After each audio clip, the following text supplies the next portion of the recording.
Call the meeting to order. I apologize right to start off with. Originally, the meeting was scheduled for 6 o'clock, and we had an item that we needed to take care of, and so we were going to start the meeting taking care of that. But then we had something else come up, so rather than delay the discussion of the ATV ordinance further into the evening, we set the meeting at 5:30, hoping to get our other business out of the way prior to starting discussing the ATV ordinance about 6 o'clock. It was on the agenda on the website, and we changed it on Facebook, so it indicated that if somebody had already looked at Facebook and didn't go back, then anyways. So the first item on the agenda is approving the meeting minutes of January 13th. And I have one correction. Where under the zoning administrative contract, it was Sue that abstained from voting, not Ron. True. Okay. Any other discussion on it? If not, entertain a motion. Make a motion to approve as amended. And I will second that motion. Any further discussion? If not, all those in favor of approving the minutes of January 13th as revised, say aye. Aye. Those opposed? Next up, zoning administrator contract. Matt Walsh. And Howard, are you here representing the planning commission? Maria, okay. We did get your letter of recommendation. I was a little confused by it. But because it looks like it's sort of recommending two different people. Do you want me to make a motion to go into executive session? Is that where we're going to discuss all this? There's not. It was just done out. I don't know. I can explain it to you. Okay. Confusion. Here, Maria.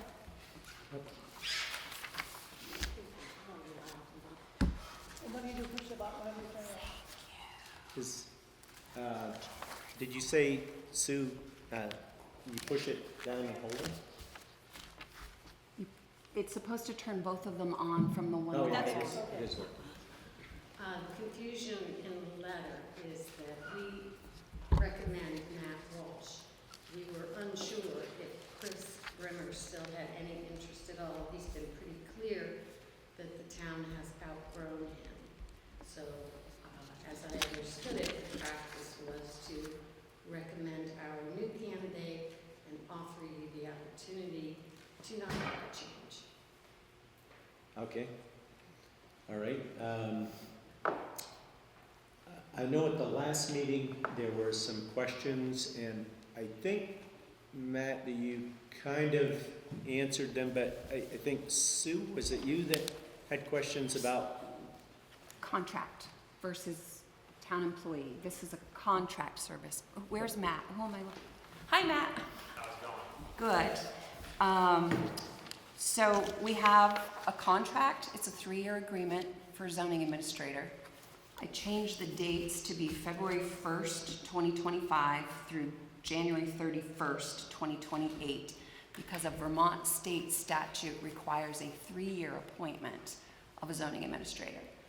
And have you had an opportunity to see what the contract says? No, no one has sent that to me. That's something that I thought you should absolutely see and read before you enter into an agreement with us. Yeah. So we should have sent it to him. Is this going to delay us, or we could We could go into executive session, because we have an executive session that we were going to do after the zoning administrator business. We could go into executive session now. The board would leave the room. We're not asking you guys to leave the building. We'll leave the room, and that will give you a chance to glance through it, and then we'll come back to the zoning, this contract when we're done our executive session. Is that okay? It shouldn't take, well, I always say it shouldn't take too long, but one never knows. I make a motion that we go into executive session. I will second that motion. All right, all those in favor of going into executive session to discuss personnel matters, say aye. Aye. Those opposed? We'll be back. Okay, we are now recording. Okay, the, The red light is what it's supposed to okay, so you, from your email that you provided to us, you said that you do, even though you're performing the same duty in St. Johnsbury, you have time to attend the meetings, and to take care of any permits and all those. Yes, sir. How about if, I'm just what ifing, if we vote to offer the contract to Chris, Matt, excuse me, that we'll need to figure out what kind of, does there need to be an overlap period between Chris and Matt? So you, not that you don't know how to do the job, but to bring you up to speed on. I'd have to know how he does it here, and then kind of adapt to that. And ongoing issues that he Okay. has. Yeah, any open things he We has sh- going on, so. We should offer Chris like a month overlap training. We discussed it at our planning commission meeting with Chris, and he would be willing to do that, Okay, to have some overlap and to assist in the Okay. transition. all right, I don't know if you wanted to hear our reasons for our Sure. recommendations, but we interviewed Matt and found him to be extremely knowledgeable about the position. He is a man of integrity. He has experience from both down in Concord and also in St. Johnsbury. His education is impressive, and he's furthering that with his going for his master's degree. He has a set of long-range plans that are admirable. The fact that he lives here, I think, is an added bonus to the community, given that he'll be flexible and able to attend to things and is actually in town. He's interested in it, and I think he'd be a valuable asset. okay, thank you very much. Can I make a motion? Sure. I make a motion then that the town approves of hiring Matt Walsh as our new zoning administrator. I will second that motion. Any further discussion? If not, all those in favor of offering Matt Walsh a 3-year contract as our zoning administrator, all those in favor say aye. Aye. Those opposed? All right. Bring it Thank on you. up, we'll sign it, and we'll get you a copy. Can I ask a question about the January with Chris? Sure. So there's no contract in place? Right, there was no contract from July to December either. Right, but you wrote one Right. that's backdated and then went to December 31st. Yeah. But there's nothing in place for January. Right, and there won't be anything for the overlap, so we probably need to do another revision to his contract to keep him online, to help Is train that Matt. what you were suggesting, Patty? Well, he has hours in January, so I need something in place in order to pay him. Okay, Okay, yeah, well, do we need a Well- motion for that? I'll write one and we can do it at our next business, which is the first regular meeting in February. We can take care of that.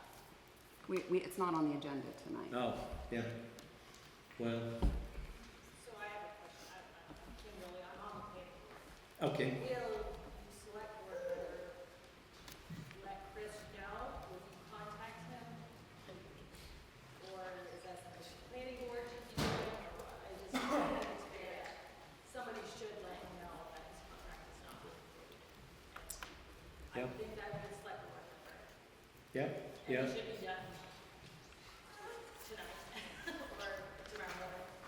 Yeah, because it could, one never knows when it might make papers, so. Yes, so that would be my request, that the select board notifies Chris that it's not. And that we would like him to provide training in the month of February, and we'll cover the month of January. Do you want to do that, or do you want me to? I can write the revision, and I can also contact Chris. Okay. Yep. All right.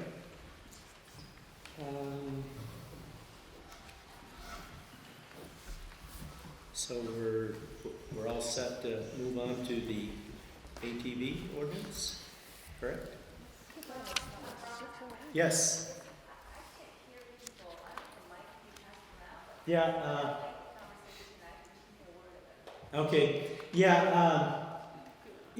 as we get into the ATV ordinance, I don't mind carrying it around because Sue and Kevin are going to be leading the,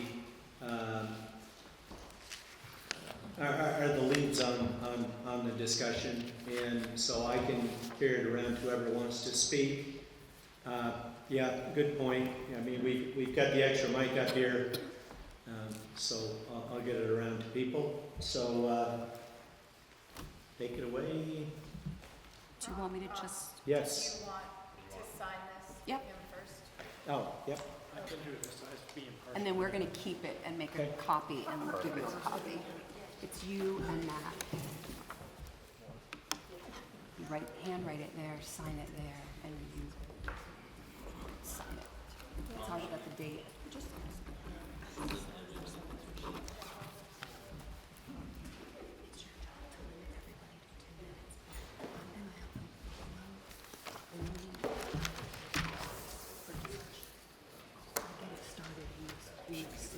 Thank you. Okay, I'm thanks. hoping that it will go. So we'll give this, is Deb here tonight? I don't see Deb. How do we get this to Deb? I can get it to her Get her a tomorrow. copy? Okay. And then have her get Matt. Yep.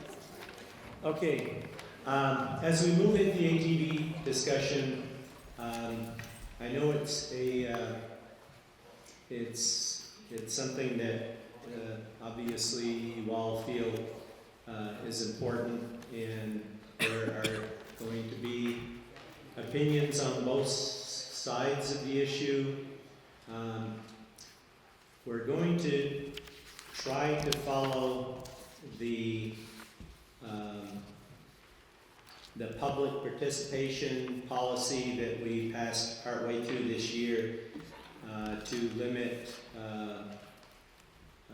your time to 2 minutes. And I think the other thing about that is everybody is supposed to get a chance to speak. You know, if somebody says something, is the first one to speak, and then later on in the discussion, if they want to speak again, technically, we prefer that everybody who wants to speak first before we have go back to someone who's already spoken. That's going to be a little difficult to keep track of, but those are the rules we're going to try to follow. I wish us luck. So, here you go, sir. Are you gonna have a mic out in the audience? Morris is. Oh, I okay. have the mic and I have to remain neutral, so I'll pass it around, and I've also set my watch timer at 2 minutes. And Sue, can you just ask? Well, we're gonna try to do a guided Just make sure everyone conversation. has signed in. Has everyone Oh, yeah. signed in? We would very much like all of your signatures on our attendance sheet. So if you haven't signed in, please come down at some point, sign in for us, or as you're leaving, but make sure we can count you. So we're gonna try to guide this conversation, since we've had some heated discussions at town meeting, and we're all over the place. So what we're going to start with is the model Vermont League of Cities and Towns ATV ordinance. And believe it or not, in 2020, the town of Waterford actually followed that ordinance. I was surprised. I downloaded the model and was adding some language to it, and lo and behold, our current ATV ordinance did follow that model. Where some people are unhappy is that when it came to section 4, which are town highways opened and closed, the ordinance that was adopted in 2020 read that pursuant to 23 VSA 3506, all town highways that are not being maintained and plowed by the town for use by motor vehicles during the snow season are open to ATV traffic, which essentially meant that the only roads open to ATV traffic were Class 4 roads. So that is the current instruction, and it did follow the model ordinance that was designed by the Vermont League of Cities and Towns. We did a survey last year and learned that the town was very divided. Actually, the end of 2023, a little over a year ago. The town is very divided. Some people want the ordinance to stay the way it is now, with just the Class 4 roads open. Some people would like to see even that be eliminated. Others are adamant that more roads should be opened up. And there are some who signed a petition on January, or it was received in the town clerk's office on January 4th, 2023, that asked for all roads, all Waterford highways to be open to ATV use. So tonight we'd like to have a discussion over the highlighted areas of the Vermont League of Cities and Towns model ATV ordinance. We'll go by it line item by line item. I'm gonna read the ordinance to you and then let us discuss the areas that need discussion and need consensus in order to be changed in any way, shape, or form, okay? So let's start at the beginning, where this is the Town of Waterford ordinance regulating all-terrain vehicles. And Kevin, please jump in if you see me miss anything. But under section 1 is the authority, and this lists the statutes. So under authority granted in 24 VSA chapter 59, 24 VSA 2291, a number of them, the Select Board of the Town of Waterford hereby adopts the following civil ordinance regulating the time, manner, and location of operation of all-terrain vehicles, also known as ATVs, within the town. Section 2, purpose. None of this is in dispute, so we're not going to open it up for discussion. Section 2, purpose. The purpose of this ordinance is to promote and protect the public health, safety, and welfare of the town, and to preserve residents' rights to quiet enjoyment of homes and properties by regulating the time, manner, and location of operation of ATVs within the town. Section 3, definitions. We're going to open the definition of D up for discussion, but the other definitions, A, B, and C, and E, are fine. And that's the definition of an all-terrain vehicle. It was written by Vermont League of Cities and Towns. It was updated from the time that we put our ordinance together in 2020 and said a maximum weight of 1,700 pounds. Vermont League of Cities and Towns has updated that to 2,500 pounds. That's the only change. So that's a definition of ATV, what it means. It's 10 pounds per square inch or less, 2 low pressure tires, The whole definition is a legal definition of what an ATV means. B, enforcement officer, also a legal definition, means any law enforcement officer certified by the Vermont Criminal Justice Training Council. C, the word operate includes any attempt to operate and shall be construed to cover all matters and things connected with the presence and use of all terrain vehicles within the town, whether they be in motion or at rest. The definition we'd like to start with tonight that is in dispute is whether or not we should do what Barnett did. Barnett added VASA, the capital letters V-A-S-A, and defined it to mean the Vermont ATV Sportsmen's Association. The town of Barnett requires that a VASA plate must be attached to the front of an ATV operating in Barnett. And so I guess before we start debating section 4, which is where will ATVs be allowed to operate, we should decide whether or not we're going to have VASA be involved in us going forward with this ordinance. So with that, I open up the floor for discussion about whether or not residents believe that VASA, the Vermont ATV Sportsmen's Association, should be involved in our ordinance. Can you explain more what that will entail? I can't until I get to section 4, which is operation, but Barnett requires the people riding ATVs in Barnett to be members of a VASA club. You basically have to join a club. You have to join a club. Waterford doesn't have a club, but you can join Congress. You could start a Waterford club. Yeah, we'll start. So we'd love to hear opinions about whether or not you would like to see VASA involved in ATV operation in Waterford. What does that mean, involved in operation? Obviously, we have standards regarding registration and vehicles and so forth. What do you mean by operation of ATV? That you would have to be a member of a VASA club and receive a, is it a sticker, Kevin? I'm gonna let Kevin talk about this because he is a VASA member. Yes, it's a sticker. It goes on the front, it goes on the back. But you're talking about VASA being involved in operation, meaning VASA be involved in some other aspect of our ordinance, or are you just talking about basically, as Kevin said, registration of the vehicle? What do you mean by operation? You have, Madam Chairwoman, point of clarification, please.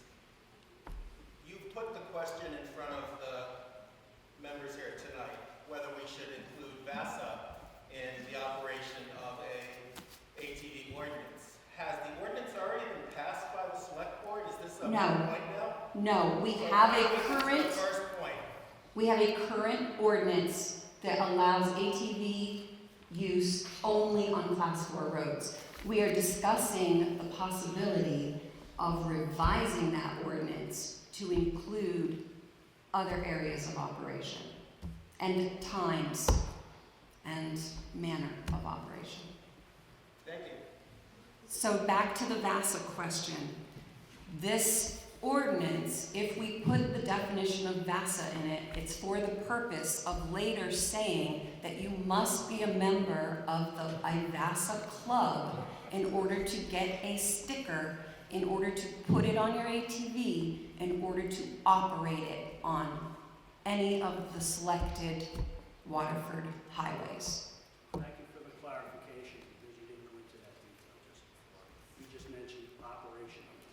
Thank you for the clarification. Unfortunately, definitions came first, and the operation comes in a section further down. So I'm at a loss. I just would like to know if residents would like VASA involved or not. Does the VASA registration template, whatever, include an inspection of the vehicle, a proof of insurance, proof of age?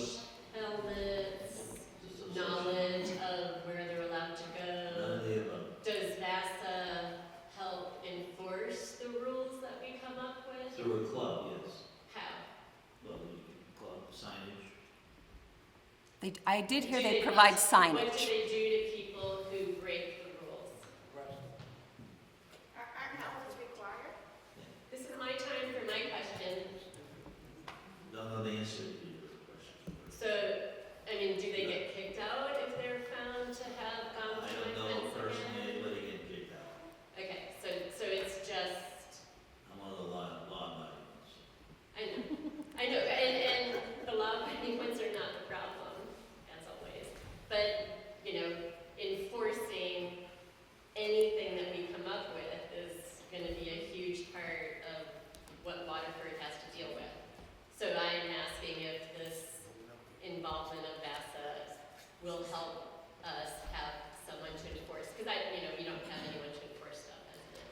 So where this idea came from was from the town of Barnet. In their ATV ordinance, also following the model by Vermont League of Cities and Towns, they involved VASA. They put them in the definition so that later on, under section 4, operation of ATVs, they could require that a valid VASA plate must be attached to the front of the ATV. So I'm also a VASA member, and they do require helmets, and they require liability insurance. And they have lots of good information, maps.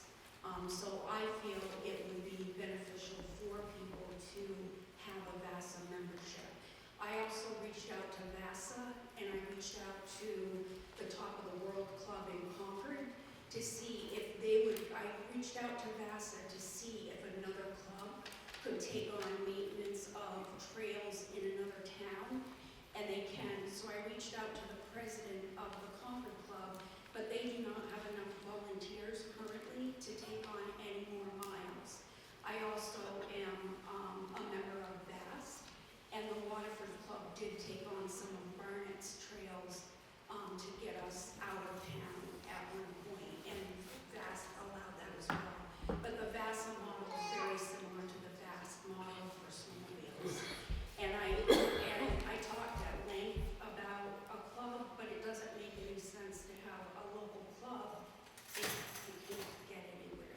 So, thank you. Can you state your name, please, for Hannah to put in the meeting minutes? Can you please state your name? Sandy Lowell. Yeah, we forgot to ask at the beginning, when you want to speak, if you could give your name, that would be good. Gerard Jones, spoke.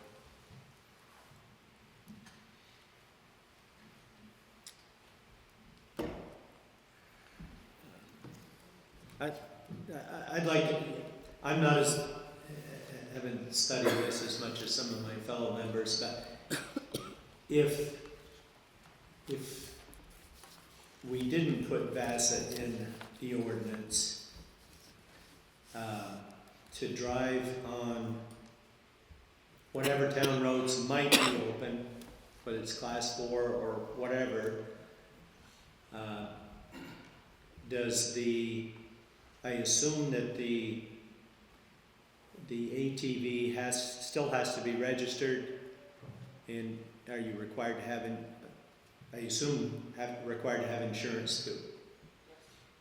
Liability. That's in the statute. You go into Okay. the other sections of Title 13, and that's in the statutes. And that's not a VASA rule, that's a state statute. So the VASA, when you say, I think somebody said enforcing the rules, members of the club wouldn't actually be allowed to patrol and issue tickets. It's just they might put up signs, that type of thing. Is that correct? A club would do that, VASA would not. A club would do A that. club would do the signage. But it would still require a law enforcement officer to actually ticket somebody for not obeying the rules. Absolutely. Correct. VASA doesn't do any enforcement. Okay. I believe the reason that Barnet included VASA, and I'm not positive, but I think it was because the town, they thought that the town residents would respect an organization that's sole purpose was to guide ATV usage. Kevin, is there anything you want to add about the policy of VASA? Just to clarify, they are not an enforcement. They're not an enforcement organization. They are just a club, and they will encourage the riders to follow the state rules, because that's the only rules that can be followed. We cannot issue any moving vehicle rules on the local level unless we're a municipality, which we are not. Well, we're not. And they have, it's a separate brand. Any other comments about whether or not you guys think that VASA should be included in the town of Waterford? And I guess, Kevin, because you're our VASA member,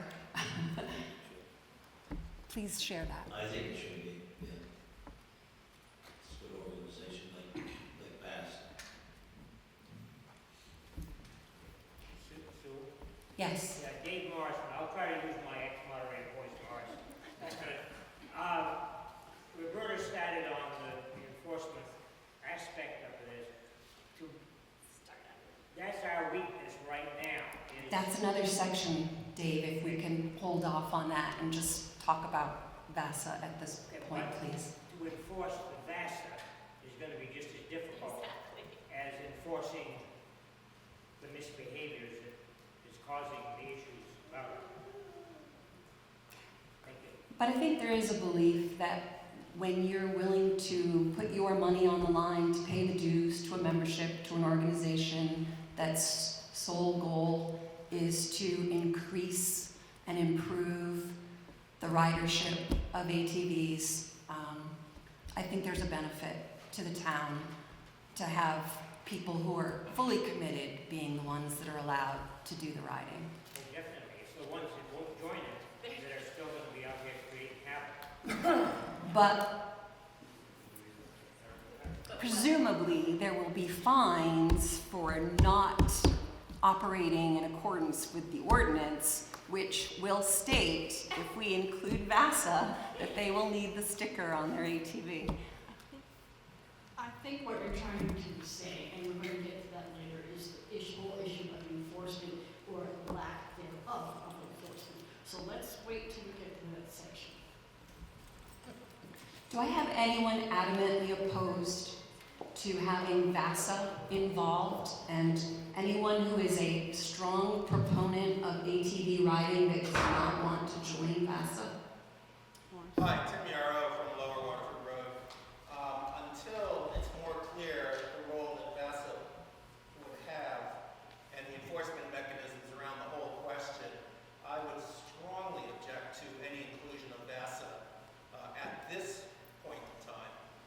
And I think I also would note and object with due respect to the gentleman at the end already having made up his decision without a full public hearing on the matter, the input of the public to inform his decision. So I'd like to note that objection on the record. I didn't catch your name, sir, at the end, the far end. Kevin Delaney, Thank you. that was my own opinion. It I didn't sounds like make you'd my already decision reached a decision, but thank you anyway. Is there anyone who is a very strong proponent of VASA being included in this ordinance? So we have one strongly opposed. Do we have any strongly for VASA being included? I have a question. This woman here. Oh, that's fine. So I just have, as far as I know, VASA, which is like VAST, is the group that puts the signage that would help with knowing where you can travel, what you can't. We could, I mean, you'll probably have a club, or you had it here. So basically, VASA's main purpose would be to host trails where they could go, and to have a group that would ensure if things were clean up, or is for the trails themselves. I mean, I could be wrong, but that's their main goal, is to, like with VAST, it shows you can't go on this trail past 8 o'clock. So if we did join VASTA, there would be some signage that we have a group of people that would actually post this. So it would help the town folks know that there is a group of people that are willing to help do green up on those trails and to do stuff. So as far as VASTA goes, if we're gonna do the trails in Waterford, we should join VASTA, just so we have a group that's willing to go out and do. Any other strong proponents of VASA? You have a question, sir. She knows. Jordan Colby. I guess. My one question would be, when you mentioned including it in the ordinance, you're saying just including it in the current one, because we don't currently have a trail system. I'm a huge proponent of VASA, I've joined VASA and the Concord Club as well, but I guess I'm just thinking the cart before the horse on if we don't have any trails currently in Waterford, why would we include VASA in our That will be ordinance? section 4, and that will be our most controversial and longest and difficult conversation of the evening. So if we could get maybe past VASA, Okay. we could head into that. Yes. Can we reverse the order? Yeah, we can. We'll do 4 first and see if we. Well, the only thing I was gonna say to it was, technically. Right. I mean, technically, we do have trails that we can ride on, right? Class 4 roads, right? Yes. So those theoretically be signed, mile per hour. And they do not currently have VASA written into the ordinance. So right now, when people come into town and wants to ride those, A, they don't know how fast they can go, B, they don't know what's there, right? So as an existing ordinance right now, put VASA in there, at least they know that the class 4 roads, how fast they can go, where the trails are. That would be a good start, right? For on this article right now, or section. Gerald, I believe you had another comment. Didn't you have your hand up right before that gentleman? Okay. Yes. I know I've already spoken, but can we do a show of hands? Yes, please. VASA and opposed? Strong, if you're neutral about it, I don't need to see that, but strong proponents of involving VASA, please, we'd like a count.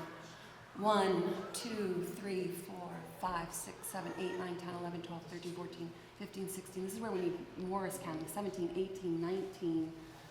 Did I see 9? I don't think I got you 20. Can anyone else double check? 2, 4, 6. I'm going to say 20. Can we have a show of hands strongly against having VASA involved in the ATV ordinance? We have that one gentleman over there. Will anyone join him? Gerald? 2. Can we reflect that in the notes? 20 to 2. Okay. We'll know when we have the list, attendance list. Okay. Moving on, definition E, which wasn't in dispute because it's just other definitions that are found in 23 VSA 3501 are incorporated herein by reference. There were a number of little ones that both Concord and Barnet and us, when we did it in 2020, left out and just said, look, there are some other definitions, but if you want to know them, go look them up. Okay. Section 4, and here we go, folks. This is the one that everyone's been waiting for this evening. It's Section 4, operation of ATVs. The first one we can't really dispute, and it's all ATVs must be registered and operated according to the state requirements of 23 VSA Chapter 31. I looked at that, and it's the instructions, requirements, laws regarding motor vehicles moving on town and state highways. So there you go. That's your helmet, your registration, your license. So some of the 12-year-olds, 14-year-olds riding ATVs would have to be licensed. So that one I'm not going to play with. I'm not opening that one up for discussion because that is actually state law. However, Section B, which we were just discussing, would be under Section 4, Item B, a valid VASA plate. And Kevin explained to me that that's a sticker. True? A valid VASA plate plate/sticker must be attached to the front of the ATV.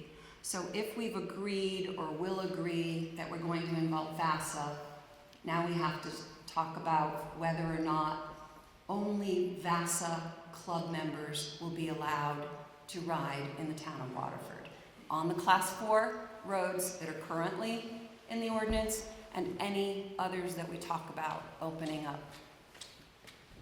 Any strong feelings, one way or the other? I guess that's our 20-2 from the definition section earlier about involving VASA. I didn't understand the question, sorry. Can I just do a clarification?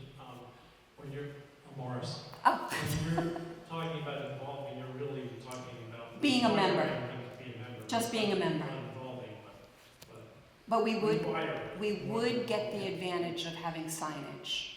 Right, but you require everyone to be a member to ride on the roads, right? Yes. At the survey that we took a year and a couple months ago, the town was asked whether or not only Waterford residents should be allowed to ride, and it was very split. It was pretty much a half and half situation. Should only Waterford residents be allowed to ride, or should everyone be allowed to ride?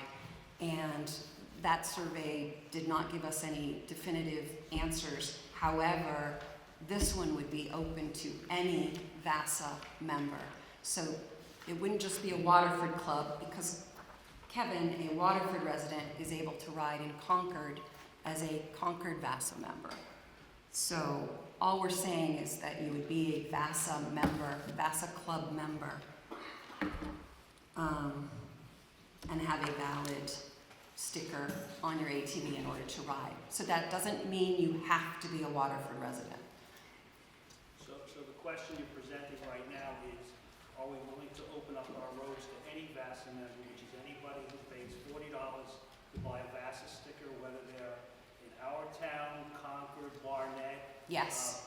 Hartford, Connecticut, Yes. Providence, Rhode Island. Well, VASA is Vermont. I don't think that's an out-of-state association. If you buy, do they not allow out-of-state people to join VASA? You must be in-state? No. No, so we're talking, so the issue right now that we're talking about is it's gonna be VASA, a person who's a VASA member. Mhm. You're saying opening up Waterford roads to anybody from any place that has a VASA sticker. That's what the issue is. That is what the town of Barnet has right now, and that is what is up for discussion at this point. I'm sorry, Just a moment ago, I thought we were following the old Waterford ordinance. You're following the Barnet ordinance, which is based upon the model. I am working on the model, but willing to re-look at section 4, which roads can be ridden on and how, and time, and even season. We have those discussions to come. Section 6, time and season of operation. Section 9, penalties. And I think that's it. Yeah, section 4 is going to be the hard one. See, this is a little confusing because just before in demolitions you asked, should we put VASA in there, which means everyone would have a VASA one. Then you go to a section and say, for a VASA member, then we're talking about anybody in VASA could be on the road. Yes. This is a very confusing way to go over the issues. You might want to summarize the issues we want to discuss and then go through them and get a pro or not of people's opinion on it. Without that in front of us, you have a copy of it. This is a little bit difficult to follow. Okay, so item B, which we are currently discussing, requires a valid VASA plate attached to the front of the ATV. We can, at another time, discuss Waterford resident, but this right here is specifically the VASA sticker. Yes, Roberta? I'm not understanding, Roberta Gillett, I am not understanding your question. I don't know how this discussion is different than the last discussion. It's about really that. not. It's really So not why are we different. having it? because it's highlighted on my list as things that we need to discuss. Whether or not we're going to require Because, I a mean, VASA sticker. People currently, anybody in the world can come and ride their ATVs on the class 4 roads in Waterford. The town of Concord does not restrict operation to a VASA sticker. Let's just stick to Waterford. Right now, yes. It We does really, not I mean, have because if you keep bringing up Barnet, and I will just bring you all a list of all the problems that they've had. But, right now, anybody in the world can ride on our Yes, allowance. there is So, no restriction to VASA, residency. yes or no, would not increase or change the eligibility. Okay. Of the current So there really, ordinance. so maybe we don't need to be discussing VASA again. Okay, because there is no restriction on who can ride class 4 roads in the current ordinance. Have we beat this particular horse? I think, The select board, with all of this input, will make motions and make the revised ordinance decisions. We're trying to get informed. So let's move on to Yeah. C. but we've I'm got sorry. a couple of people. I might be stepping back a bit, sorry. Chris Fessenden, Duck Pond Road.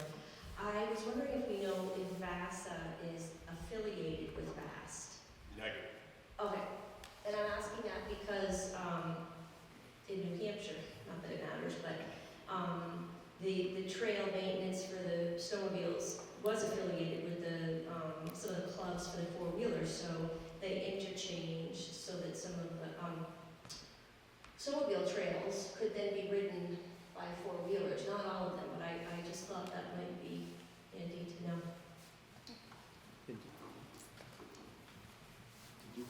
Are we ready to get to the hard part? Because this is it. The following town highways shall be open to ATV traffic, what you're all here for. The first one is the current ordinance, and it says what I already read you, that it is all town highways that are not being maintained and plowed by the town for use by motor vehicles during the snow season are open to ATVs. I don't know why it was worded that way instead of class 4 roads, unless there are some class 4 roads that we plow in the winter. That's why. That is exact, I thought that may be. So it's most class 4 roads, but not all. So that was the key. Okay. This is where I open it up and say, where do the proponents of ATV usage recommend that ATVs be allowed? And keep in your mind that the least controversial, the least opposed by some of your fellow neighbors are more likely to get approval. And I understand from talking to someone that that is exactly how Barnet put their ordinance together, was slowly and over time adding roads and trails that would be accepted by the residents. So keeping that in mind and not starting with the petition of January 2023 that asked for all Waterford town highways to be open, can I have some suggestions, please, of roads other than the class 4 that are in the current ordinance? Can I have some suggestions of roads that might make sense for ATV use? Yes, Dave. Morrison, if in your wisdom you were to open something, I would limit it to class 3. Class 2 are 4 state aid roads. They're busier, some of them are blacktop, practice some of them are blacktop. And if in your wisdom you did something different than what's currently on the books, I would restrict it to class 3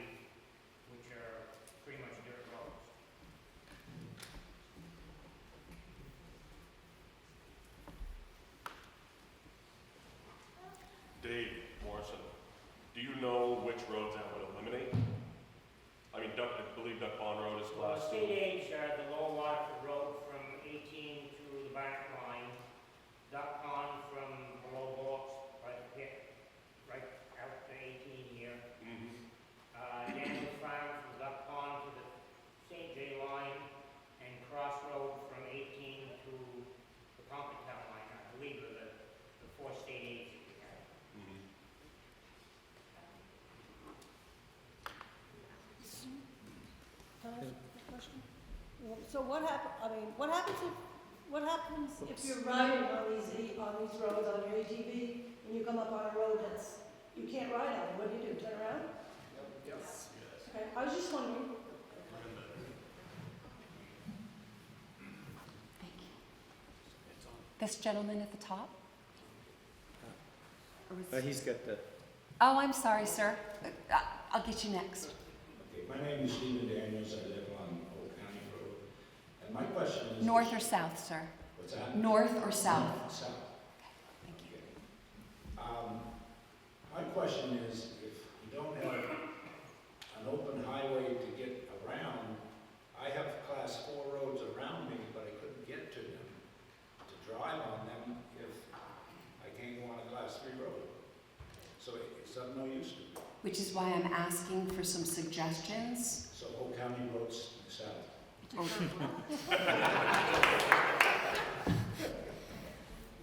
Thank you. Sir?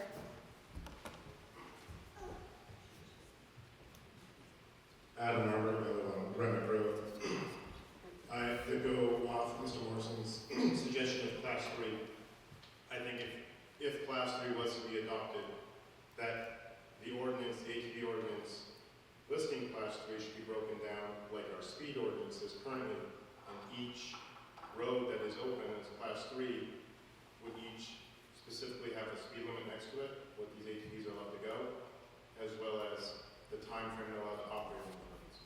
Because some residents may be more open to having their road open if it was a slower speed and they're not allowed to be there after sunset. Time is coming up a little bit later. But this goes along with roads being open, because, like you said, other towns said they took time to slowly open each individual road on an individual basis, right? So that's why I'm going that each class 3 is listed with a speed limit, with a time frame. So there is no dispute that, and it's very well defined and easy to understand. What I'm actually specifically looking for this evening were roads or sections of roads that would probably be less controversial than opening up the entire town of Waterford. I have one example that I received from someone in Waterford. All of Old Silo Road into Barnet to connect with Barnet ATV roads and trails. That's an example of a road. Madbrook Road and Shadow Lake Road to get to the Concord Trails. And I can get from my house on Duck Pond through the woods on trails to get to Madbrook. Now, would this be the entire Madbrook Road and the entire Shadow Lake Road, or are you picturing sections that you think are less controversial? So I don't know a lot about it. I'm thinking Madbrook from 18 to the top of Old County South. That's all there And is. maybe it goes more than that, I don't know. And then if Old County South is open from then the Shadow Lake Road to go towards Concord, you wouldn't go towards Route 18, because obviously Route 18 would not be open. Thank you. Yes, ma'am. So, going along with what Sandy Gold just said, Jennifer Smith, by the way, so from Old County, on Old County South, again, get to Concord, she mentioned getting to, from Madbrook to, Shadow Lake. Also opening it from Riverside Cemetery up to Shadow Lake, so that those of us who are on that side can also get to Shadow Lake. So, I'm sorry, I wasn't writing fast enough. Riverside Cemetery, which cemeteries are off limits by state no, statute? cemetery road. But cemetery, yes, okay. Riverside Cemetery Road Yep, to Shadow Lake Road. But I also know I have neighbors who I believe would also be interested. So I would just say Old County South all the way to the end of it, to the boat ramp.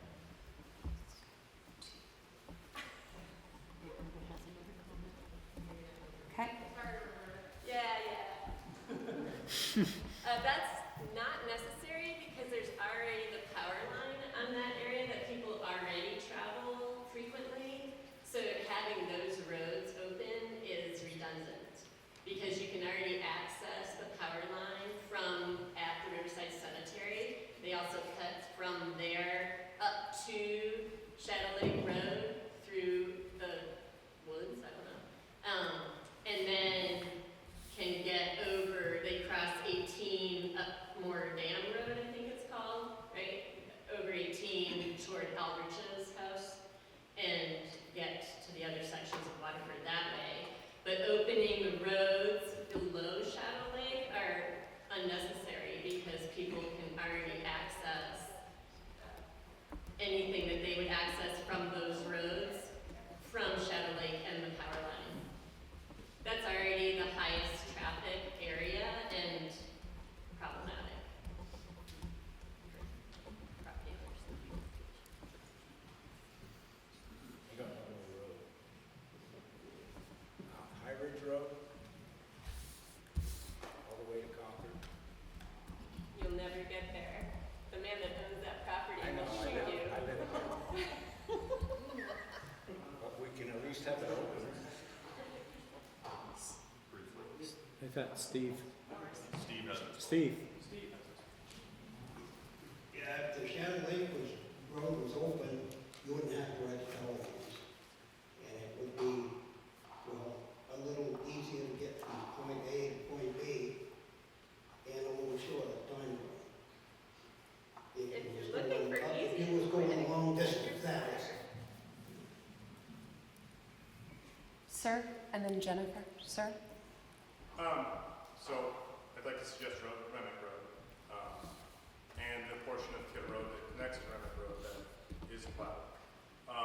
But a misconception people don't understand about the power lines is that it's still landowner's property, and they've allowed a right-of-way to the power company, but just because the power company has that right-of-way, doesn't give people the legal right to operate on that right-of-way. No, I'm referring to the National Grid owned power lines. It doesn't matter who it is, it's still owned by private property. It's still He's correcting me. it's still, that land is still landowner, but it is a right of way given to that grid. So while people have resorted to using that, it's not necessarily legal.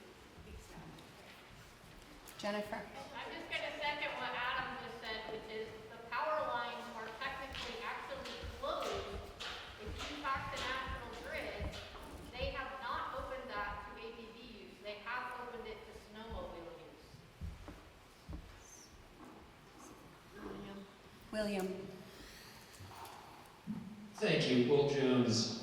While we're on the topic of these power lines, which I believe are on Great River Hydro land, the Top of the World ATV meeting minutes from September 21st include a bulletin that an individual named Matt Cole, quote, will attempt to have a meeting with the Waterford Select Board to include trails to make a loop using Great River Hydro land. Great River Hydro Ambassador will come up with a presentation to present to the Waterford Select Board in the future. Has any individual from VASA reached out to any individual of the Select Board as a whole concerning this? Not as far as I know. Thank you. And that was September of last year?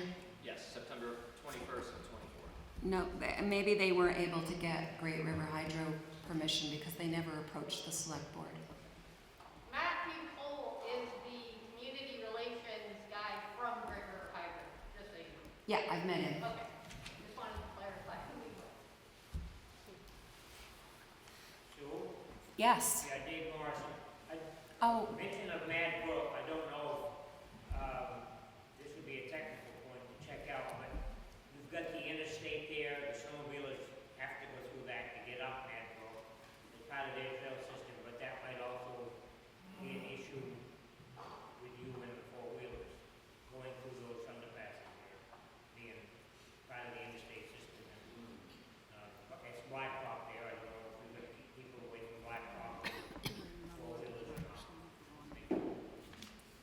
this, I was going to add for roads to be open, Daniels Farm Road to Slate Ledge Road.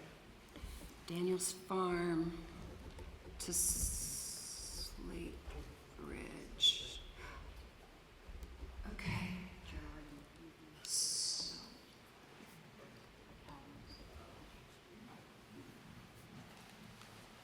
I'm not sure what we're talking about, opening roads and so forth right now, or we haven't even had a discussion regarding whether or not people want to have them generally anywhere. So I think we're putting a cart before the horse as far as bonds. I understand that you're following a model bylaw and so forth, but I believe the better discussion right now would be, do people want or do not want this activity generally on public roads? So that's my first comment.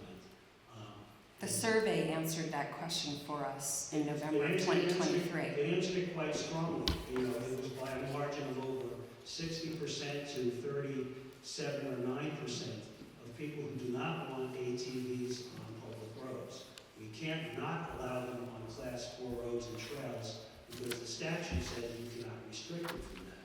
But the vast majority of people in town, and there were 221 respondents to that survey, clearly stated that they do not want it. And then they further in this survey qualified what are people's concerns. So I think prior to going through and deciding what roads we think should and should not, because it seems to be somewhat presumptive that the ordinance is going to be changed to allow it, maybe there should be a more fundamental discussion regarding whether people desire to have anything done or not. Because the survey stated very, very clearly that people do not want the existing survey, the existing ordinance changed, or if they do, they want it to be more restrictive. I dispute that. Can you please tell me, go through the numbers of the survey, because I have the copy that Mr. Barrett provided. It was a much more closely divided issue, and can someone see the agenda for tonight with the history on the bottom, where I wrote the respondents, the responses? Thank you.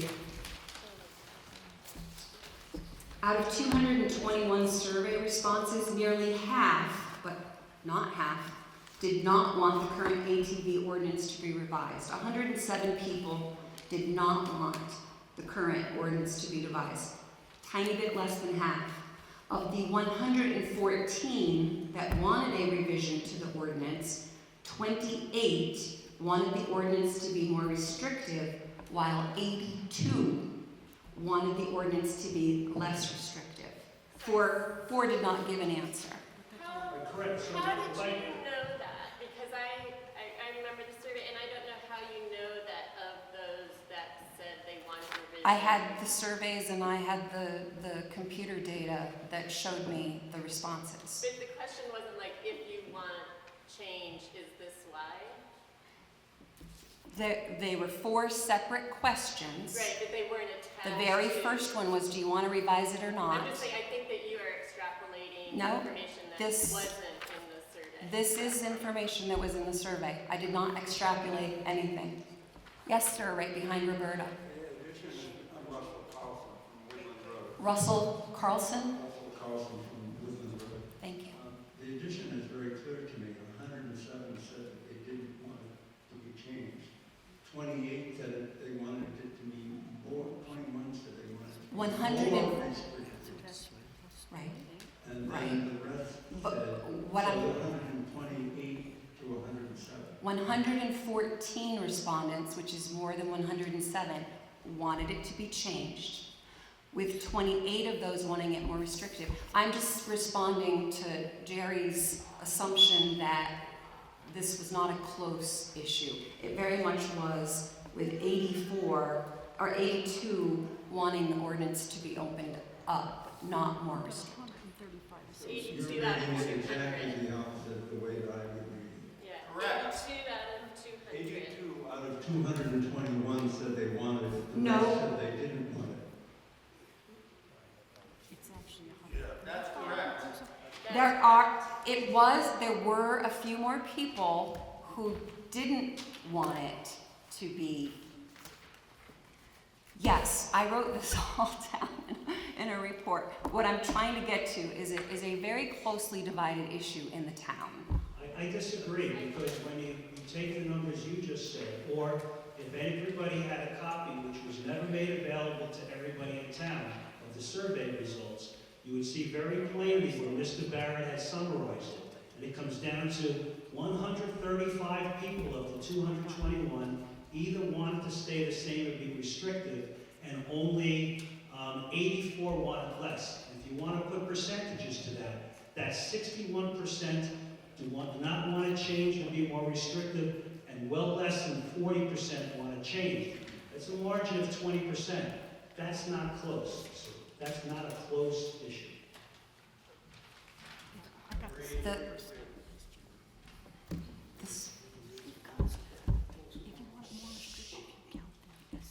Still, 114 wanted us to change the ordinance. But 107 didn't. Yeah. More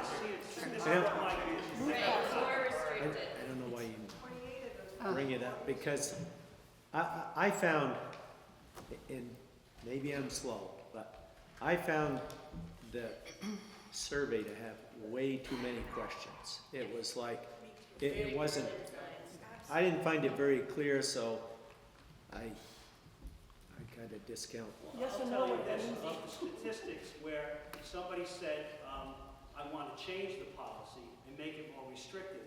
That's how I voted, and I'm totally against them on public roads. So other people, it's pretty clear how you would answer that question to people. You wouldn't answer, I want to change, and then say more restrictive, unless you knew exactly what you were doing. I wrote it that way. Who wrote the survey? Concord and Lunenburg have had their roads open for 20 years. And if they had had problems, people would be bitching and they would close them up. So that should tell you something right there that you don't seem to get.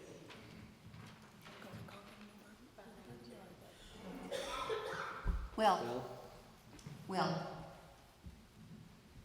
If we're going to call into question whether or not the survey results mean anything, then we truly have no data to even suggest that it's closely contested. Yes, the discussion dragged on for quite some time at town meeting last year, but if you, Mr. Greer, to insinuate that there was some fundamental flaw in the survey, then the reality is the directive that the voters of the town of Waterford gave you in the, I believe it was 2023 town meeting, to do some further research, it would seem as though you haven't done that at all, if you are to throw these survey results out.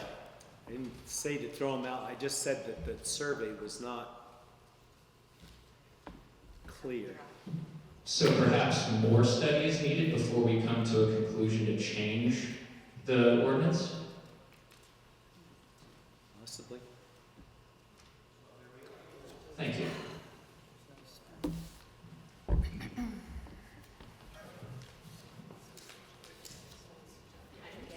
I guess I would just like to refute that Concord hasn't had problems with ATVs.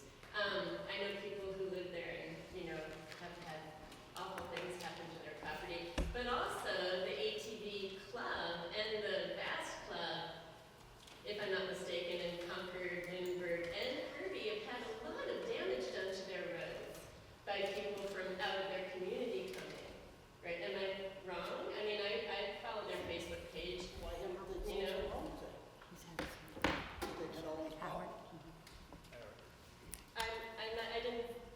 I'm saying that they have not had no problems. You're saying that they've had no problems, which is kind of my frustration, like for someone to suggest. I mean, I've told you that, there are problems that will be associated with these changes. And if we can't act like adults and address the potential problems and address them head on and not pretend that they're not going to happen.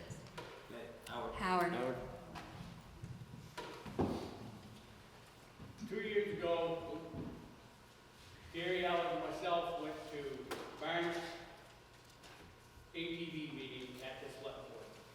We asked them flat out what the issues were and how many do they get per year. They said 0 to 1. Barnes went through the same crap we're going through right now.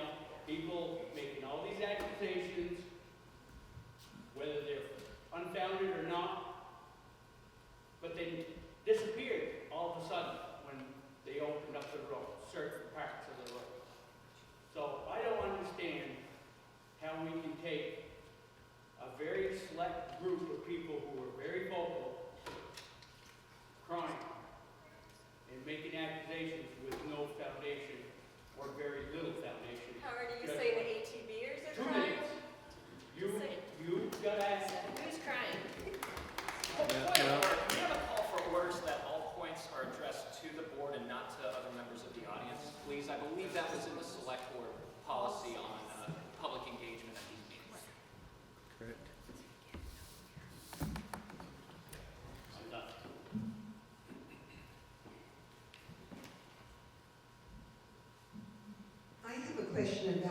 enforcement.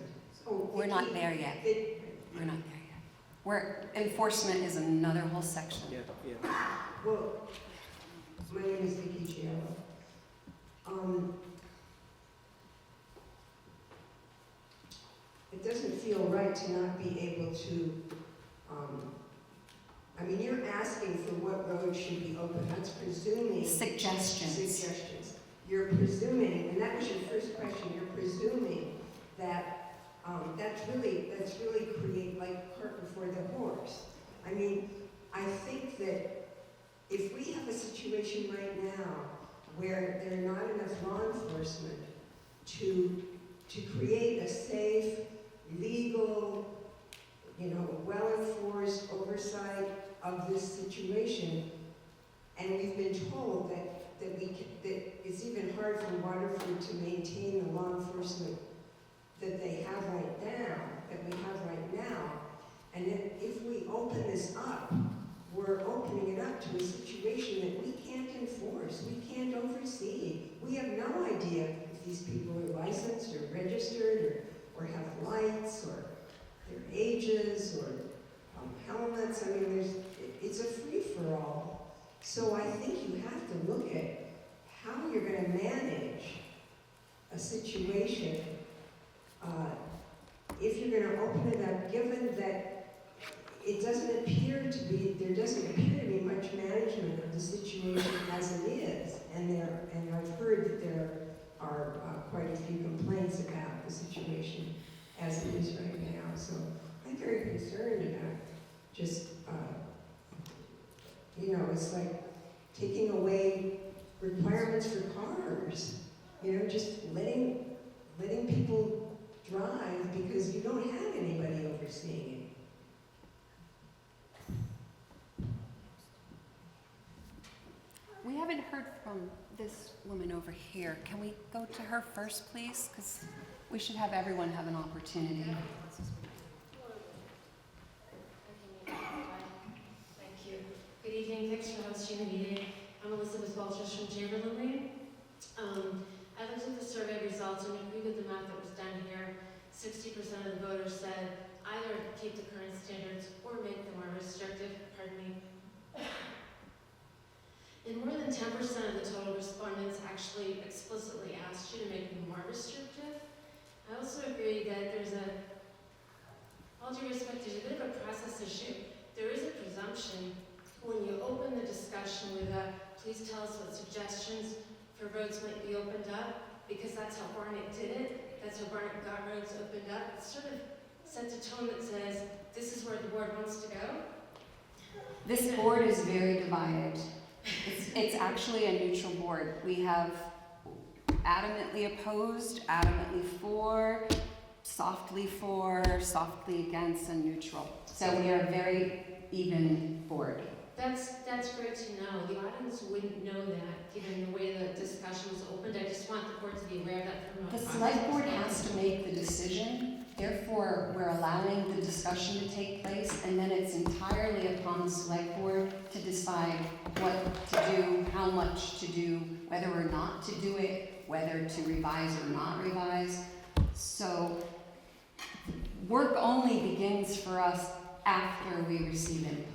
Yeah, I understand the process. I'm a former board member myself, and I appreciate all that. Just what I'm trying to articulate is that when you invite the community members who've shown up to open the discussion by making suggestions about what roads to open up, because that's how another town did it, it tips to show us how to get this done. And I hear you say that that's not the board's stance, and that's fine, and you're all individual voters, and you get to have your individual opinions, of course. I'll tip my hand. I apologize. I can't stay all night. I need to get back to my family and work. But with all due respect to those riders who follow the rules, I would request, and I'd like to be on the record as saying that I would seek no expansion, no loosening of the regulation. If I had been here to respond to the survey, I actually remember it, I would have voted for further restrictions for reasons of environmental protection and safety for folks on the roads and noise pollution and just environmental reasons. So thank you for hearing me out. Thank you. This gentleman in the glasses, I haven't heard from him yet. Thank you. I'm Paul Laney, live on High Ridge Road. And I wonder if any of you, or any of people here, have taken a ride up to Lancaster, or Colbrook, or Pittsburgh, and see what's happened when they've opened their roads up. Now, I like to ride my ATV. I used to haul sack with it on High Ridge Road, and sack buckets and things like that. Used to like a tractor. That's one thing. When you have caravans of 50, 60, 100 of them going through, going too fast, lots of noise, lots of dust, the town can't keep up with the dust control. Because the tires are not like a car. A lot of them don't have differentials. When they turn, they skid. At least the old ones did. Things like that. I just think we ought to have caution. We ought to exercise real caution before we do too much. Now, if we had it so that local people could ride on their own roads or get to a trail, that's one thing. I don't think that's any different than what's going on now.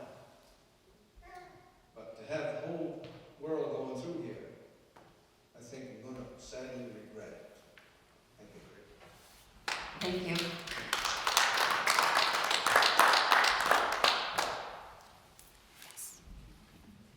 I just have a question. So, what was the reason why we couldn't vote on it at town meeting? I know you guys went to the Montpelier, and I didn't quite understand why it had to go back to the select board versus the town meeting vote, which would have took you guys out of the equation. Well, I think we would have liked to have been taken out of the equation. Absolutely. I didn't understand the reasoning. Well,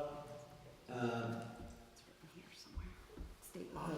yeah, Marcia had suggested that we vote on it at town meeting, but that we do it by Australian ballot, so more people would get a chance to vote.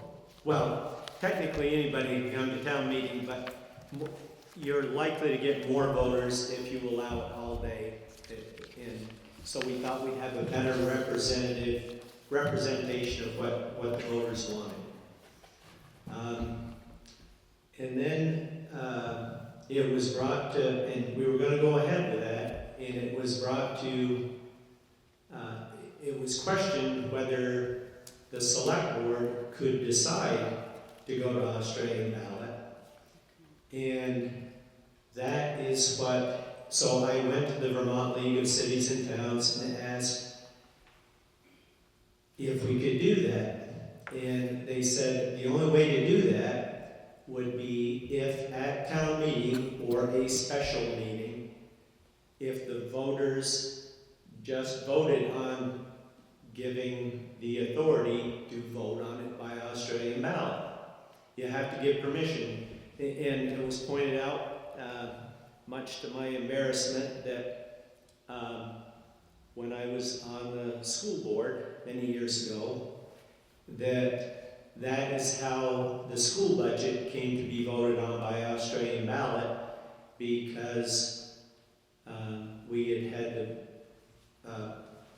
the budget defeated, and we had to revise the budget, bring it back before the voters. The second time it passed, but then the board thought we'd get more representative vote if we opened it to Australian ballot. Thought we had to have a special meeting to allow us to do that. But I still went to Vermont League of Cities and Towns, but I explained the situation to them, and they said, that is correct. The voters have to approve voting on something by Australian ballot. But they said, I don't recommend going to the voters because it's the select board's authority under state statute.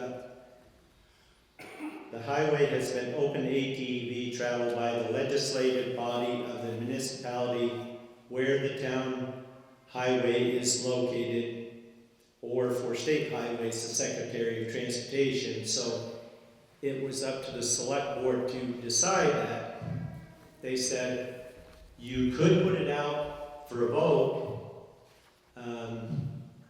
but it would be a non-binding vote. So it'd still be up to the select board. Now, it might have given us a better idea. But we elected to, you know, along with a survey, along with this evening, to get input, you know, to vote on it ourselves because it's ours. But I don't think any of us relished having to do this. Too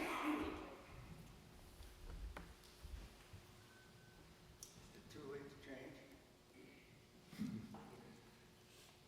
I guess it's never too late. Was that going to Jerry behind you, the mic?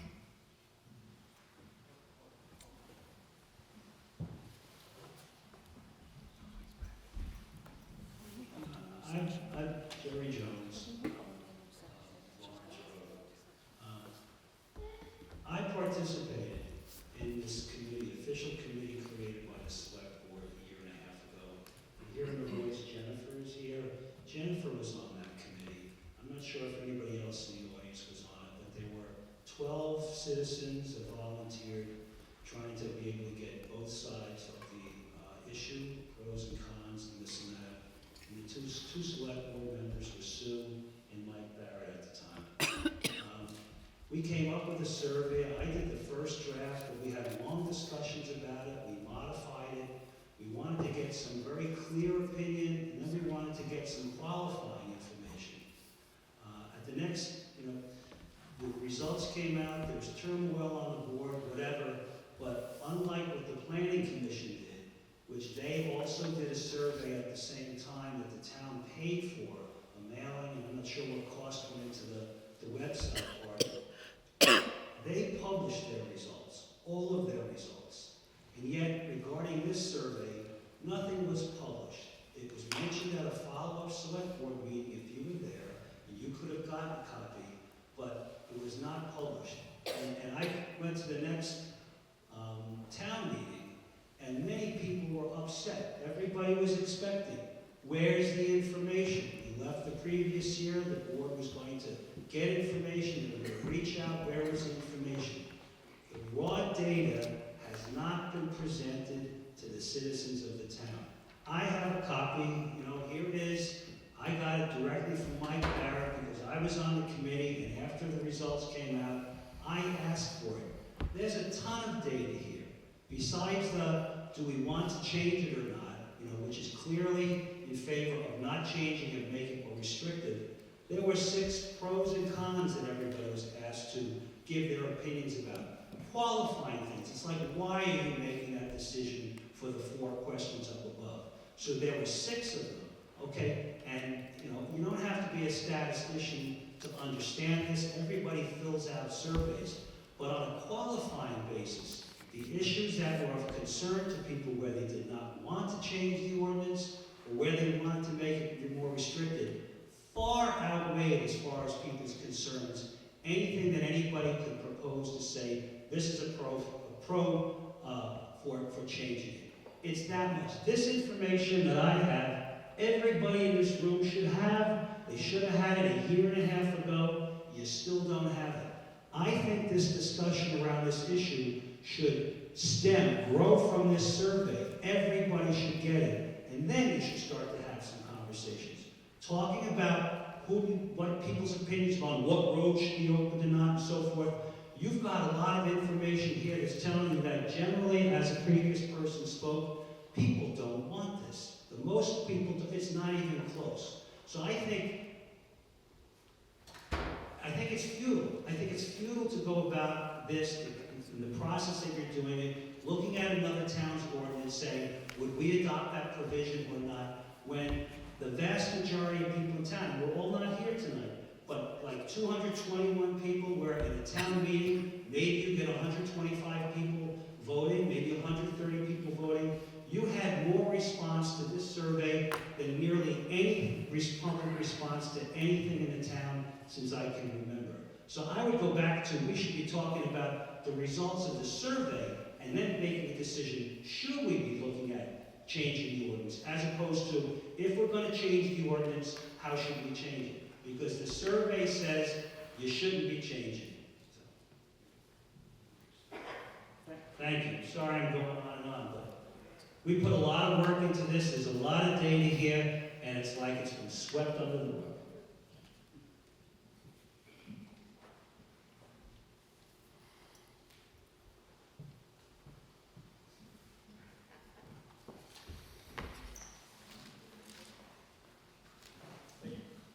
Hi, Tim Yarrow again. Look, Select Board, I feel for the position you're in. I've sat in your position before in another town, and I know what you're facing here. You're not going to make anybody happy, but you know that. In light of the process that the Select Board gentleman here in the blue shirt, I'm sorry, your name again? Ron Gray. Ron Gray, thank you. Stating that he thought the survey results might be a little bit flawed and the Select Board needs better data. And then the gentleman who just spoke about the prior process, I think raises so many potential issues that if the Select Board were to so act to amend and open the town roads for ATV use, and then of course the potential raft of problems that could result, really opens the Select Board to potential legal action for any sorts of damage to personal property or the quiet enjoyment of property. And that gets expensive in a hurry. And as a taxpayer in the town, I don't want to pay for that. So I'm in the camp, you probably can guess, that no change to the ordinance or make it more restrictive. I like living here because it's a quiet place to live, and I like that too. And I don't want to see property values decline because of opening the tent door to the camel's nose and then having the whole camel come into the tent. The metaphor being, you open up the roads, and you can't just make it for the local Waterford residents to use and exclude everybody else, because there's no way in the world to enforce that. So I vote strongly against any increase of ATV use on town roads. And I hope the Select Board will do so as well. Appreciate your time.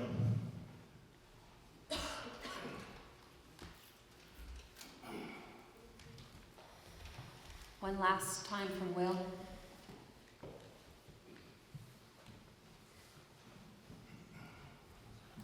If I just may kind of dive off on a tangent here for 30 seconds. I've heard it mentioned 2 or 3 times tonight, people using their ATVs as tools, which, I mean, the versatility of an ATV, particularly for forestry operations on one's property, is immense. I just feel like it should be clarified that this statute, Title 23, subsection 3506, protects under state law your right to use an ATV to travel on public highways, including town highways, for agricultural or forestry use. So I know this gentleman over here, his name I unfortunately can't remember because I'm not good at names, said he's used his for his sugaring operation. That would certainly fall under, I'm not sure which one, but definitely one of those 2 categories. I just feel like that should be clarified here. Thank you, Will.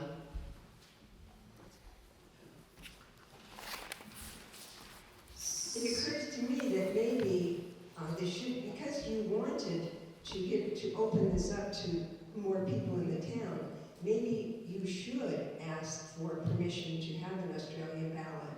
Maybe go through that process so that there can be an Australian ballot on this issue. sense, rather than keeping it just restricted to the select board, or to this meeting. I mean, you know, this is a very small number of people. But So- what we learned was that state statute made it a select board decision, and an Australian ballot or any other type of vote would be a non-binding vote by the town. And of course, if the select... It would still inform you a lot more than what you have so far. I mean, if your intention was to try to get a broader sense using an Australian ballot, why not go for it?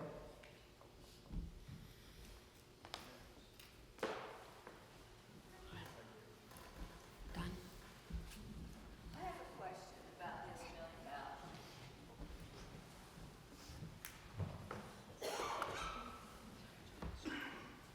At first I was thinking it might be a good idea because it would give you an idea of how to, what?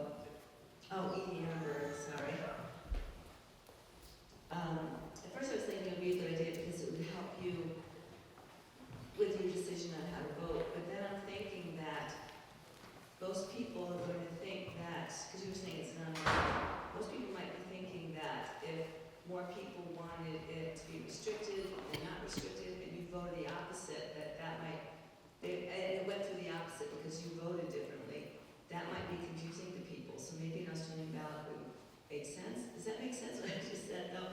Because people might think that the most votes is how you are going to vote, and they might not understand, if they're not here, they might not understand that you have the final say and not the vote. So it might be confusing to people if it was an Australian ballot. I also, can I say something else too? Absolutely. About asking for roads to be opened. There's a lot of people who might, like my husband can't be here because he has prior engagement.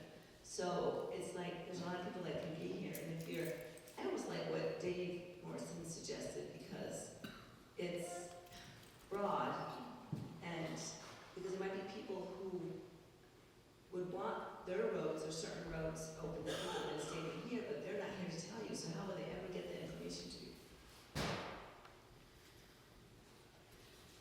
And you know, and I understand some people might choose not to come, but some people might not have the option to come if they have something else that they've already had planned to do and couldn't get out of work or work in the road. Dave?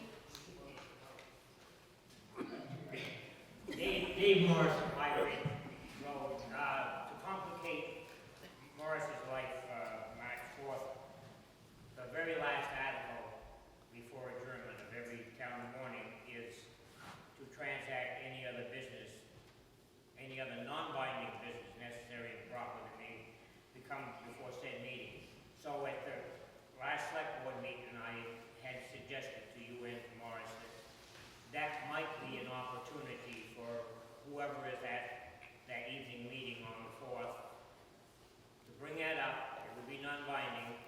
If the state had allowed us in 23 and 24, if we had voted, it would have been non-binding, even though we didn't know that. We tried to vote both years, and Morris spent hours on amendments and all that. That's our potential option on March 4th. Another thought, though, a lot of the resistance, if this was a yes or no vote, which I actually encouraged in the past, I'd be on the fence, because I'd used Paul's four-wheeler down to my place for a while before I got the 8 in.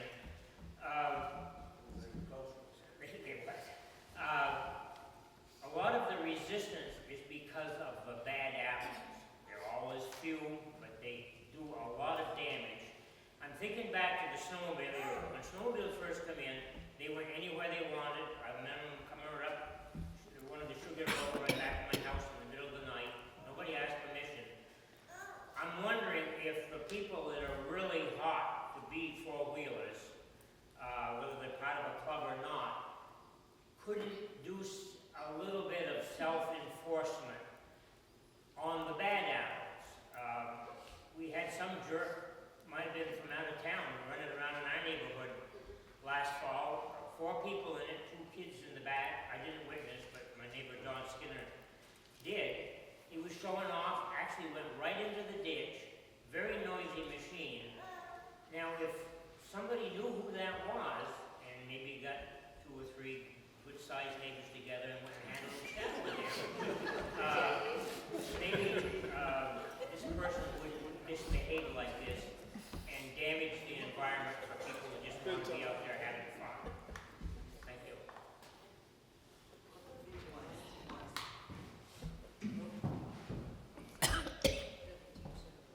Erin Denning, Old County Road South.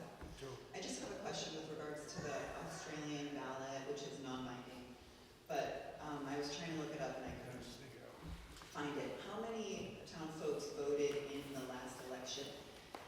200 and something did the survey. Is there much more? Is it, I think, in the 400s that actually voted? No, but in the general election, look in November.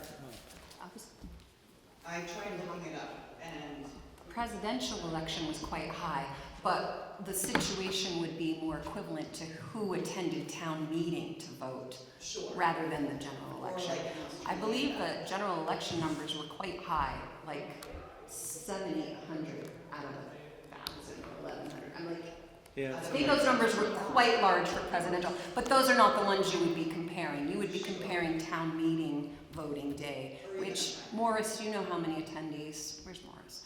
It's a little over 100, 135. Which is fewer than... It's fewer than the survey amount. Just wanted to find that out. But we voted on the ATV issue. No, we tabled it both years, 2023 and 2024, because we couldn't come to any agreements. So I just wanted to mention a couple of things. Definitely, sorry. As someone who's built up in Concord and down in Orange County, one thing I have noticed by towns that do allow it is there is a certain level of peer pressure, which they were just talking about. I can't tell you I know anybody that went out and had one of those kind of meetings, but there is a certain level of peer pressure and pride by their clubs and by the locals. And I will tell you they get, I know Concord used to when I was there, Topsom in the last couple of years, gets an amazing turnout for Green Up Day from the informal community. And those folks take care of the roads during the year. I can't tell you how many times we've stopped going up and down the road in Topsom and picked up trash just because it's disgusting to look at. And I know most of us have seen the roads and where our town has gone in the last couple of years, and we've got some people doing some stupid stuff. And I'm not saying that all four-wheelers are perfect, and yes, there will be the bad apples, but yes, there is a certain amount of peer pressure, and there is a certain amount of pride that goes along with it. Thank you, Daphne. I just wanted to say, I trust, my name's Judy Daniels, and I do trust our select board to be able to make the decision with the information that we gather. I think they'll do a good job there. You know, you said you all have different opinions on it and a collective opinion. It doesn't matter to me really either way, but I certainly trust you, and I thank you for the work. Thank you. I think that's the only thanks we've gotten all year.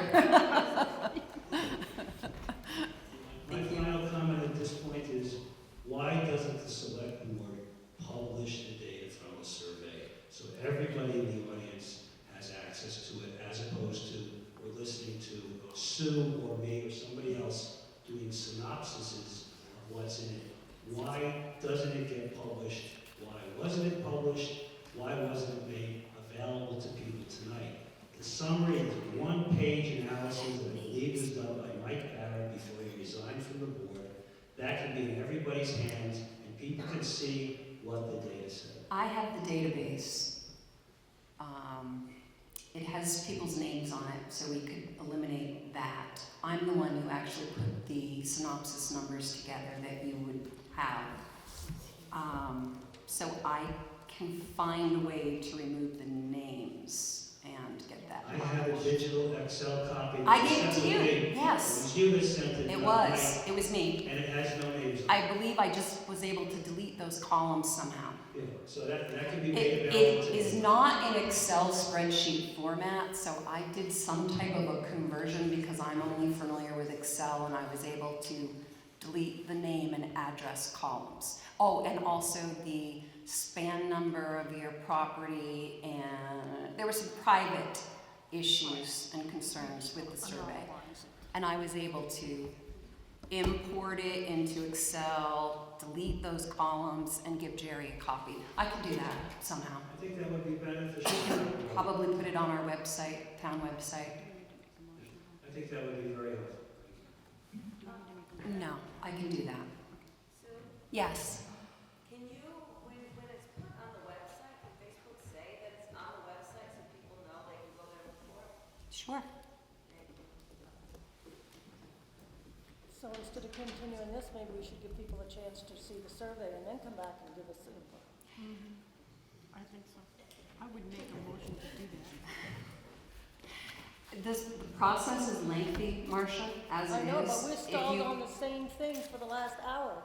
Well, I've gotten no new suggestions for roads, Well, that's how. if that's where we end it. And then we still have other things to discuss. We'll move on to the next thing to discuss, because you're Okay. just having the same people tell you the same things over and over. and Okay. Spinning wheels and going back. Section 6, time and season of operation. ATVs may only be operated within the town between 8 a.m. and 9 p.m. and between May 15th and October 1st. Well, no, because we have a current ordinance that doesn't have these things in it for class 4 roads. So whatever we do today, we don't have to add roads. We can delete You're roads. making an assumption that we're going to approve this. No, I'm not. What I'm saying is that this doesn't have that, I know it doesn't have which is part of the problem, because even for the class 4 roads that are open, we don't have this type of restriction. This is wide open. I didn't see a time or seasonal requirement. True? That's true, but I think Jeremy Jones makes a good point. We're putting the cart before the horse, and this is assuming that we're gonna vote yes on this. And I think let's get the survey results again, put it on the website, let everybody see it, so that it's clear to everybody, you know, what information that you worked very hard to get this, and did a lot of analysis on it, which we all appreciate, but I But think. even if we were to make it more restrictive, which is our prerogative as the select board, we can take away some, actually, I think the state does open up most of the class 4 roads. But regardless, we can add restrictions to time and season You can do that, yes. with the current. So that, and that I wasn't think it's addressed in still the survey. informative, and it was not addressed in the It survey. wasn't addressed in the survey. And I think it would be very informative if people thought there should be a time and/or seasonal restriction to ATV use. I have a question. The 8 a.m. to 9 p.m., was that what Barnet uses? I can't remember if it was Barnet or Concord. Okay, well. But somebody had a time restriction. It doesn't have. I guess I would think that it might be, I kind of looked at it like hunting season. You have, not that it's legal hunting hours from half an hour before sunrise to half an hour after sunset. That's kind of what I would Versus think. an actual time. Versus an actual That's time, a great suggestion. because it's sometimes, even during your May 15th to October 1st, there are some times where 9 o'clock it's going to be still daylight, but in September it's not going to be. Yeah, but when you're trying to put your kids to bed at 9 and you got ATVs screaming by in the summer, that's kind of a problem. Yeah, so that was my only suggestion as far as that. If I were, just my thoughts, I might open up the season a little longer. October 1st seems a little early, but maybe November 1st. You have an opportunity to make a suggestion. Well, I guess I just did. What would the dates be? May 1st to November 1st. Just to throw something out there.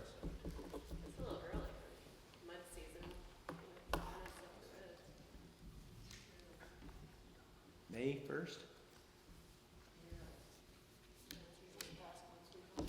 Maybe.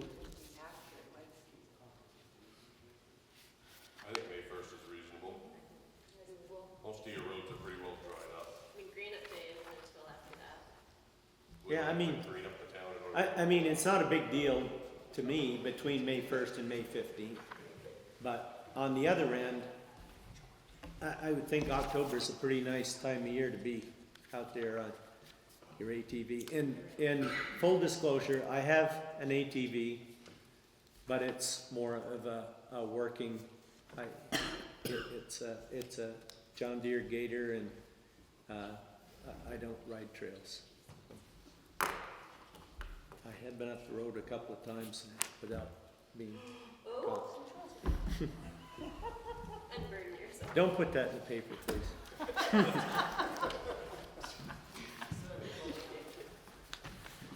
So time and date restrictions, I just used from Barnet because Concord didn't have any and ours didn't have any. Yeah, I don't know, but I am curious what. Yeah, let's hear from the people here. Adam Arthur, I think whether it becomes more restrictive or becomes less restrictive, there should still be a time put in place. Because there are people, like you guys live really close to a class 4 portion, right? That noise is still going to travel from that class 4 whether they open up the class 3 roads you live on, right? So if that goes back to just respect to your neighbors in general. So whether I think we should still have discussion on this. I know there was talking about maybe tabling it like the other stuff, but I think there should be some discussion on this. Because in general, that has nothing to do whether it becomes restrictive or less restrictive. It's still just about respecting your neighbor and on whether it stays or current ordinance or changes. And recognize that the town of Waterford does not have a noise ordinance that prevents people from not being noisy at all times of the night. So if noise is an issue, you would probably want some restrictions. Yes, Jordan? I was just going to put my suggestion as 8 a.m.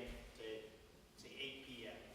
I agree trying to come up with something like hunting season, but I'm just thinking along the lines of when sunrise might be in the summertime as far as being quite early for people. Yeah. Yeah, waking up, but Yep. yes, I agree trying to come up with a reasonable time where, yeah, you're not flying around in the middle of the night or in the wee hours of the morning making noise when people are either trying to get to sleep or they haven't woken up. Thank you. Thank you. Any other ideas about time and season? You could always Jen- time it out in the morning and Jennifer? I would think like 8 a.m. to dusk, like similar, like, so there's an earlier, so you don't have somebody at 4 a.m. in the middle of the summer. You know, they can start at 8 a.m., but they can't go past, 30 minutes after sunset. And then as far as the season goes, I think like your May 1st to, November 1st. I can't remember when the snowmobile, I feel like the snowmobile people have, like. December February. 15th It's December to 15th. April 15th, To April. provided snow allows. Yeah. So anyway, I think that. Would it be opposite? Would it Well, be? no, because of mud season, so that's, yeah, I mean, I think, yeah, like the May 1st to, like, November 1st or something like that. Thank you. Any other ideas? Roberta? So a big concern for me is the children of Waterford. And I think that, I know in my experience, it became really difficult to have my kids riding their bikes, for example, in the afternoons on our road because of the ATVs coming by. It was really unsafe. And especially on Shadow Lake, if we tried to haul our ass, up the hill to Shadow Lake, that was like, you take your life into your hands being on there. So I would say that ATVs should not be allowed on the roads after school hours. So kids can have the roads to ride their bikes and walk home from school and stuff like that. I'm actually pretty concerned about cars too, because. Yeah, cars are absolutely. We should unlock ours.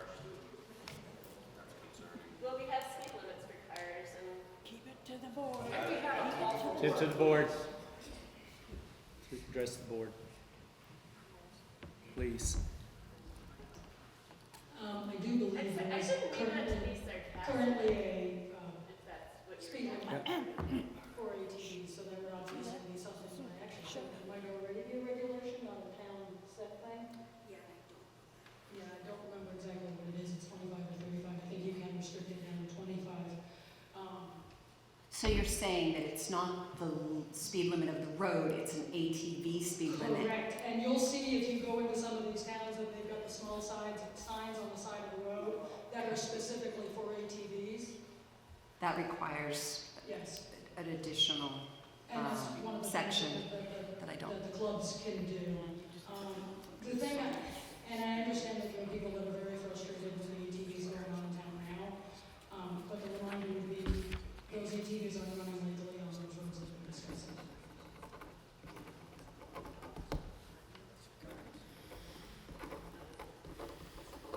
Thank you. Yes. Pauline, I retro.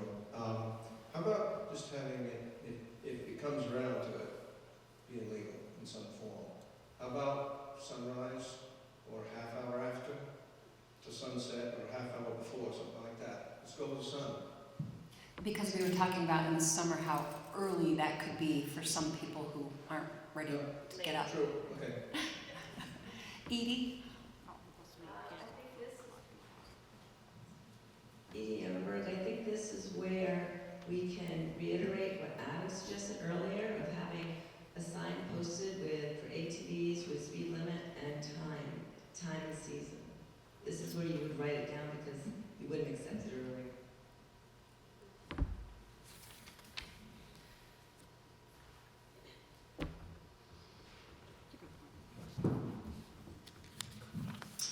And then the last section. Just one more comment. I don't think they should be on any roads in dark. So whether that's going to be dusk or whatever, it is going to vary because the sun is in a different part of the sky during the 3 seasons that we're talking about. I think it should be that way. But I want to raise an issue regarding nighttime and ATVs. I don't know how many other people here have had damage to their property. People coming on their property, driving their ATVs, camping on the property, drinking beer, throwing bottles. This stuff really happens. Or people drive on the Class 4 road. One of my family's homes is on a Class 4 road. And they drive on those, they turn around at the bottom of the driveway, they do donuts. They're doing this at all times of night, all times of day, and all times of night. So when people say, this stuff doesn't happen, I don't hear this happening in other towns, ask around town. Okay, I mean, this... There are currently no restrictions on that in our current ATV ordinance, but those people are riding illegally anyways, I believe. No, they could be coming out of Concord with their VASA sticker, and But Concord doesn't... Concord doesn't have any restrictions. Yeah, right, so what I'm saying is, for our existing ordinance, of course there should be a time restriction on the roads, and it shouldn't be after dark, because it's not safe. The Class 4 roads are not like flat, straight roads. They have humps and so forth. There's blind spots. It's just not, it's not safe. It's not safe in the daylight to be having people recreating on ATVs on some of these roads. So when you're talking about specific roads and you're talking about times of day, you're going to have to look at the actual conditions on the roads you're talking about, because that's where the potential harm comes from. And it's not just to the individuals that are riding the machines, it's to the people on their feet or in their own vehicles that they have to worry about dealing with a vehicle that is not necessarily going to be able to be controlled like an automobile can, and you're going to have an accident, and people are going to get hurt. And it's not just the people on the ATVs, it's going to be the people on their feet, on their bicycles, on their horses, driving their cars with their families. This is a real issue. So people who say that this does not happen out there, that there isn't that, and I'll tell you another thing, we're looking at Concord and Barnett. Look a little bit further afield about what goes on with gangs of individuals on ATVs. And I'm not talking about anybody here in town, okay, who abides by, is a good neighbor and so forth. But people get together and they cluster with these things and they go out to do mischief. In fact, before we started the meetings for the committee, a man, I can't remember his name, who lived in the far end of town, up above where East St. J is, up in that section there, and he talked repeatedly about individuals driving up his near mile-long driveway, up into the front of his house, drinking beers, throwing cans, and so forth. That's not a unique incident. That happens in a lot of places. Where I am, it's happening on my neighbor's land, it's happening. And it's not the ordinance. It's breaking the law. It's not the ordinance. So what are we gonna do? We're gonna shut the Waterford roads down to motor vehicles after that. And furthermore, four-wheelers and side-by-sides, they have to be registered. You have to insure. You gotta belong to Bassett. You gotta belong to a club. It's not a free ride. They're no different motor vehicle. You have to register them, so why aren't they allowed on the road? Maybe not every road, but some that they can't go on now. Can't explain much better than that, I guess.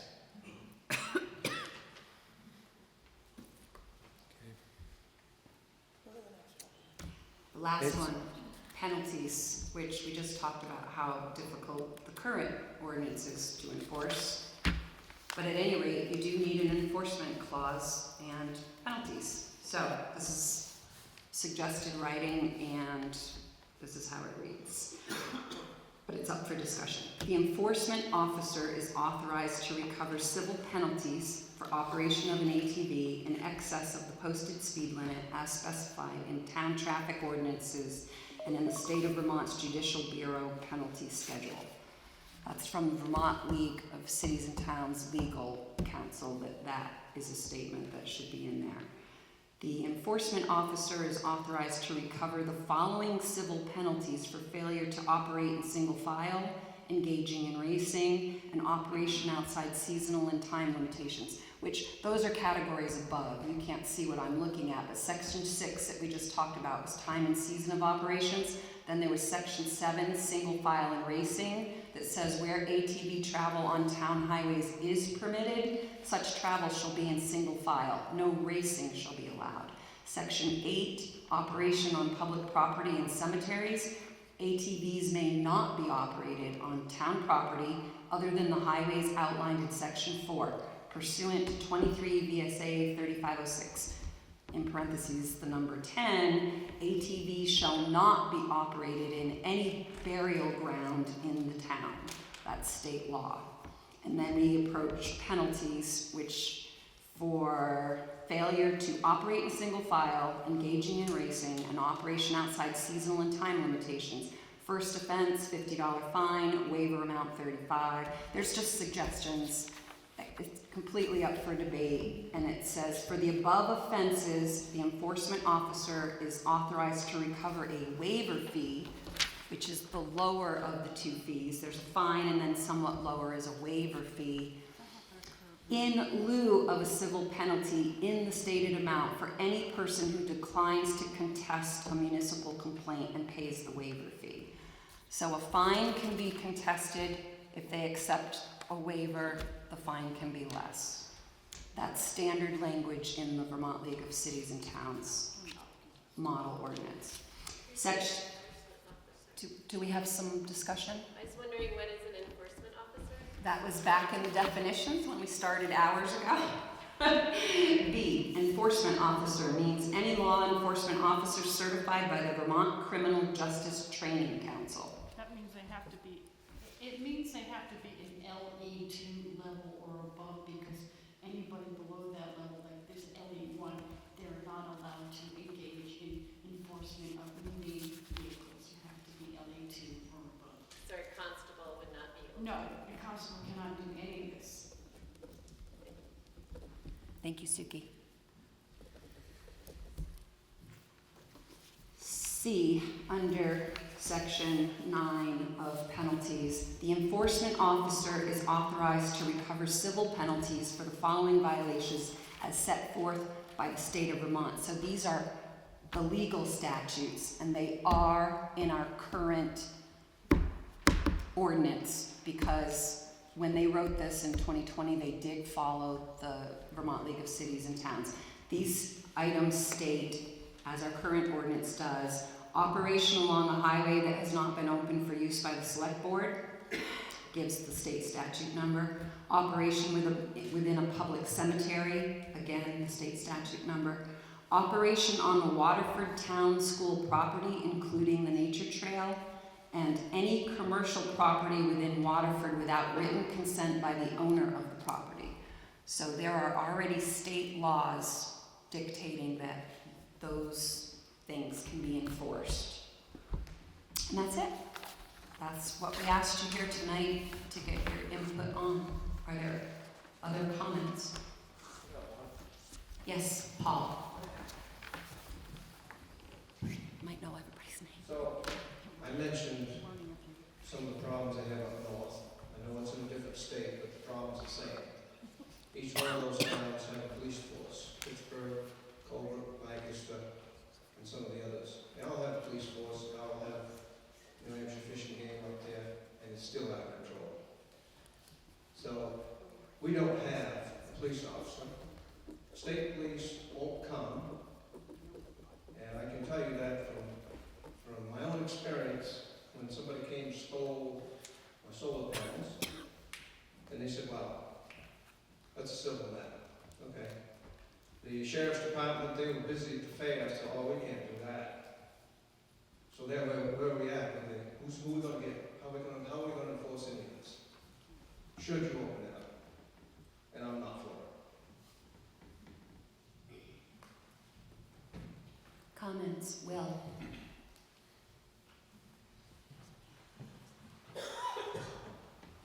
It should be noted that when Sheriff Heeman attended the select board meeting on November 12th, he reiterated a similar point about how towns like, he specifically mentioned Newport, Berlin, New Hampshire, and Gorham, New Hampshire, were able to allow ATVs on roads and had a lot of success because they had the resources and the enforcement arms. But he also did mention at one point that even though some of the more modern ATVs and UTVs are designed to be able to handle paved roads, in his opinion, paved roads should not be open to ATVs.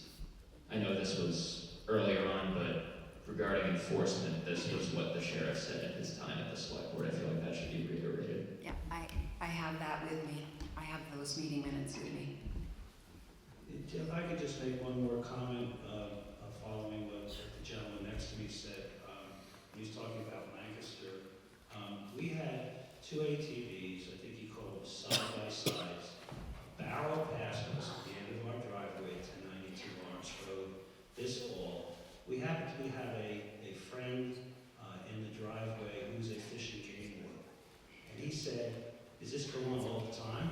You know, they're not supposed to be on these roads. And we go, yeah, it happens all the time. I said, a lot of these people are coming out of Concord. And his comment about Concord is the Wild West of ATVs. So there's a law enforcement officer who probably responds to a lot of ATV stuff because he is fish and game. And he's telling the honest truth about what goes on in Concord. And that's a neighboring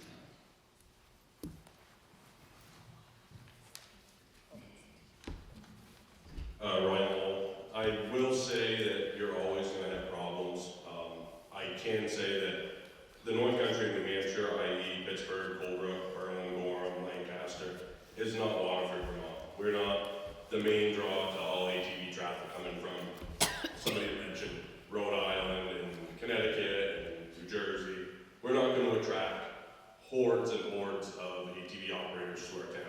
We just don't have the infrastructure for it. They have huge areas to recreate in, like Forest Service roads, logging country up there. There's tens and 20, 30,000 acres of logging country up there that they operate on. But we're not going to draw those hordes of people from, you know, like say all of the towns in northern New Hampshire draw. Thank you, Ryan. Roberta, you want to go at it? Yep. So my parents lived on Chamberlain Hill Road in Albany, Vermont, and Albany did allow it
I'll just say that as an adult, I've learned that I don't always get my way. And all of you have experienced that. I know you have. However, I do believe that we are neighbors. We love this little town, and I think that we can find some compromises. Does that mean taking what we currently have and restricting it? Possibly, because there are no seasonal or time limits in there now, so certainly something should be done. Or finding a few additional roads to try this, because no ordinance is permanent. We are allowed to change this ordinance as many times as it needs to be changed until we get it right. I just want to leave you with the knowledge that whatever the select board does end up approving and passing, whether the same, more restrictive, or more open, it can always be revised. Thank you. I'm going to speak more as an individual and not really as a select board member with my personal opinion. I have strong concerns about the inability to enforce any of this. A lot of other things that we should be enforcing in this town, but we don't, because we don't have the resources financially or contractually, even with what we have, because St. Johnsbury does not have the resources to share with us.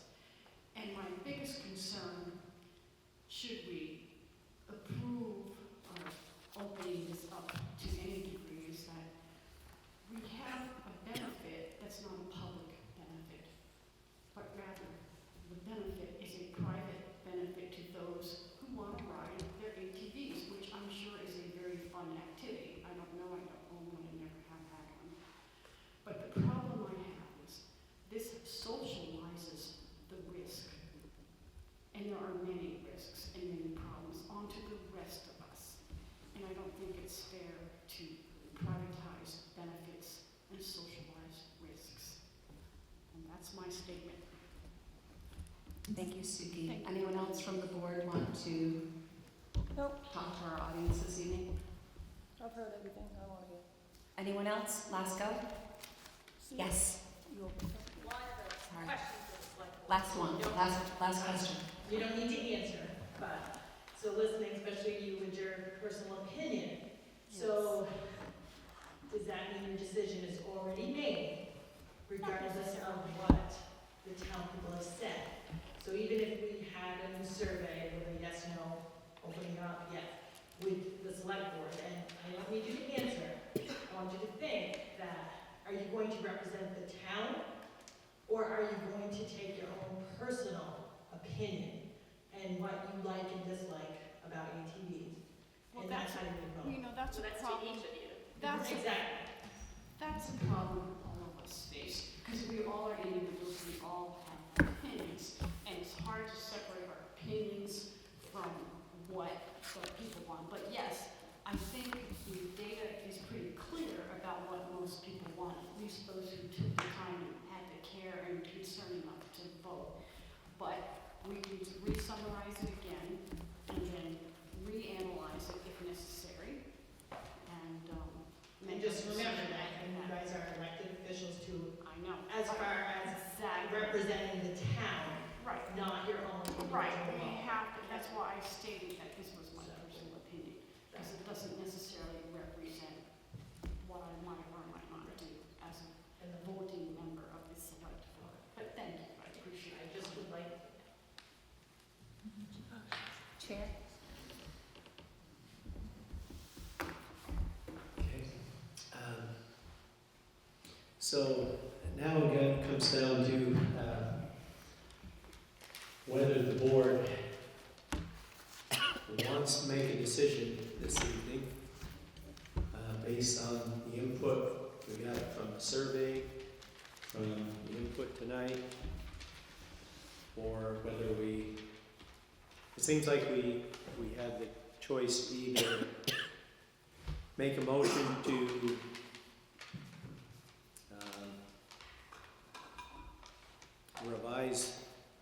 revise it, keep it the same, or seek more input either at town meeting or at us.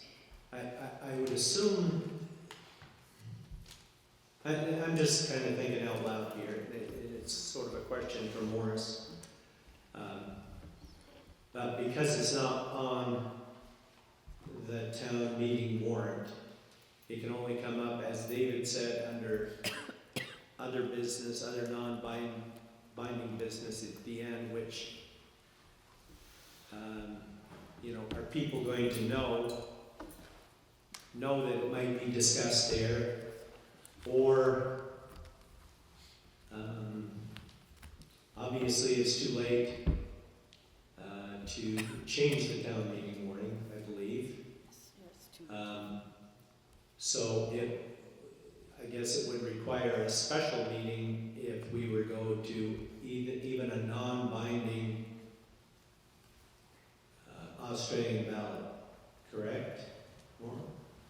Correct. If you're going to go to a non-binding Australian ballot, because it's Australian ballot, it would need voter approval to do that, and you can either do it at the following town meeting or at a special town meeting.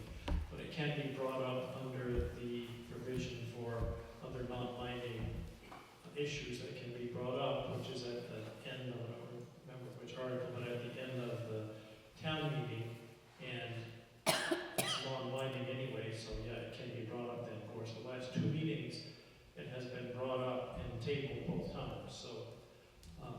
Yeah, because, we were thinking it'd be nice to have just a yes or no vote. Do we open it up?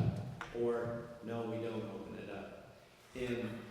But because it is an emotional issue, it generates, as it did tonight, it generates a lot of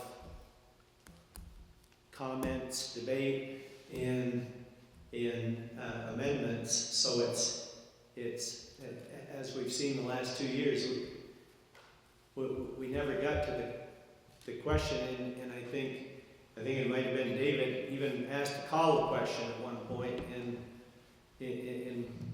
didn't get support. So And it could be interpreted from the vote of the last two town meetings, even though it wasn't tabled indefinitely, which would kill it. It was tabled both times to the following year, and so basically the can was kicked down the road, but it also was not approved, so you can read something into that. It could happen again. I don't think we can let it be pushed another year. Me either. It's up to the select board. We gotta do something. I was hoping that you would, so we wouldn't have to discuss it. Me too. Yes. But I don't think that we should make a final decision tonight. No, Yeah, I don't think so either. Tonight was to gather information and tell you Think the about areas information collected. that needed to be decided upon. So there's Only 2 meetings left before town meeting. There's the 2, in maybe 1. February. One, because the other one is.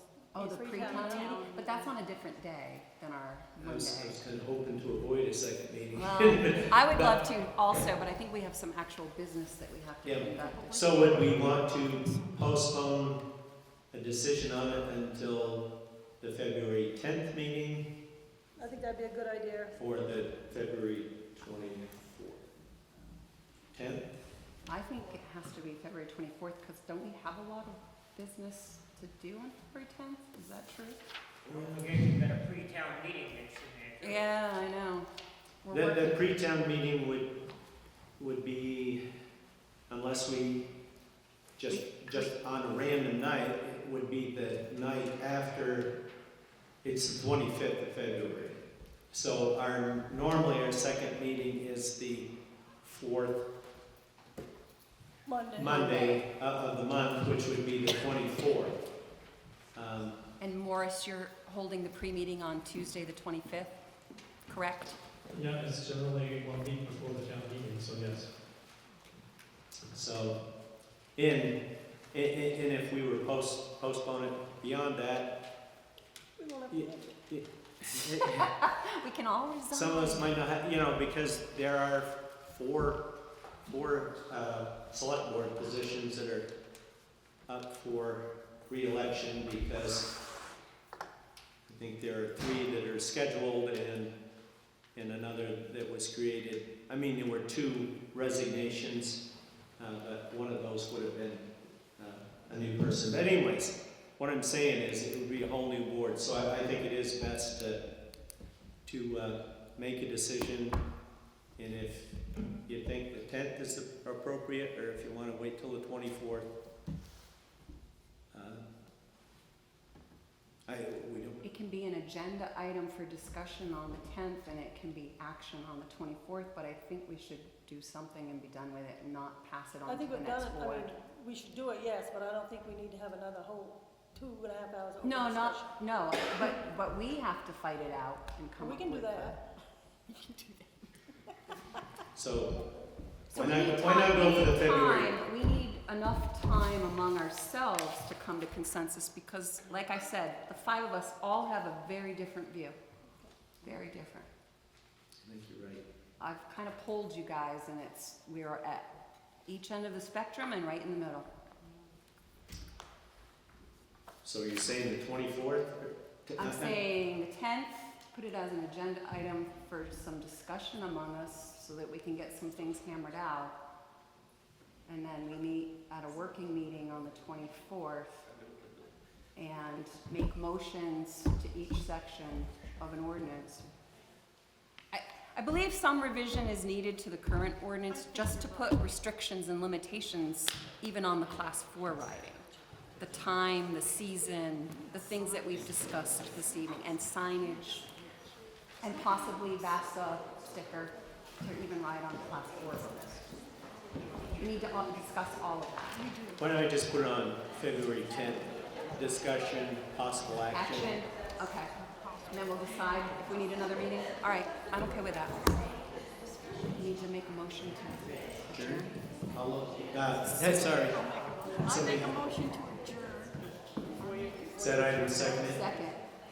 All those in favor of adjourning, say aye. Can you answer one question? What happened to Marshall? You said earlier She agreed. that the survey would be published on the website. Is that gonna happen, and by when is it gonna happen, so people in the audience can see it, and other people in town will have no idea what happened? I'll work on it tomorrow, Jerry. You have the synopsis that I put together, correct? If you need that, I can email that. No, I have this. I wrote it. So this is something that is easily viewable. If we want the Excel spreadsheet, I'll work on it again tomorrow because I worked on it and sent it to you. So I have it somewhere. Well, I'll show you what you sent to me, and you'll know. I have it.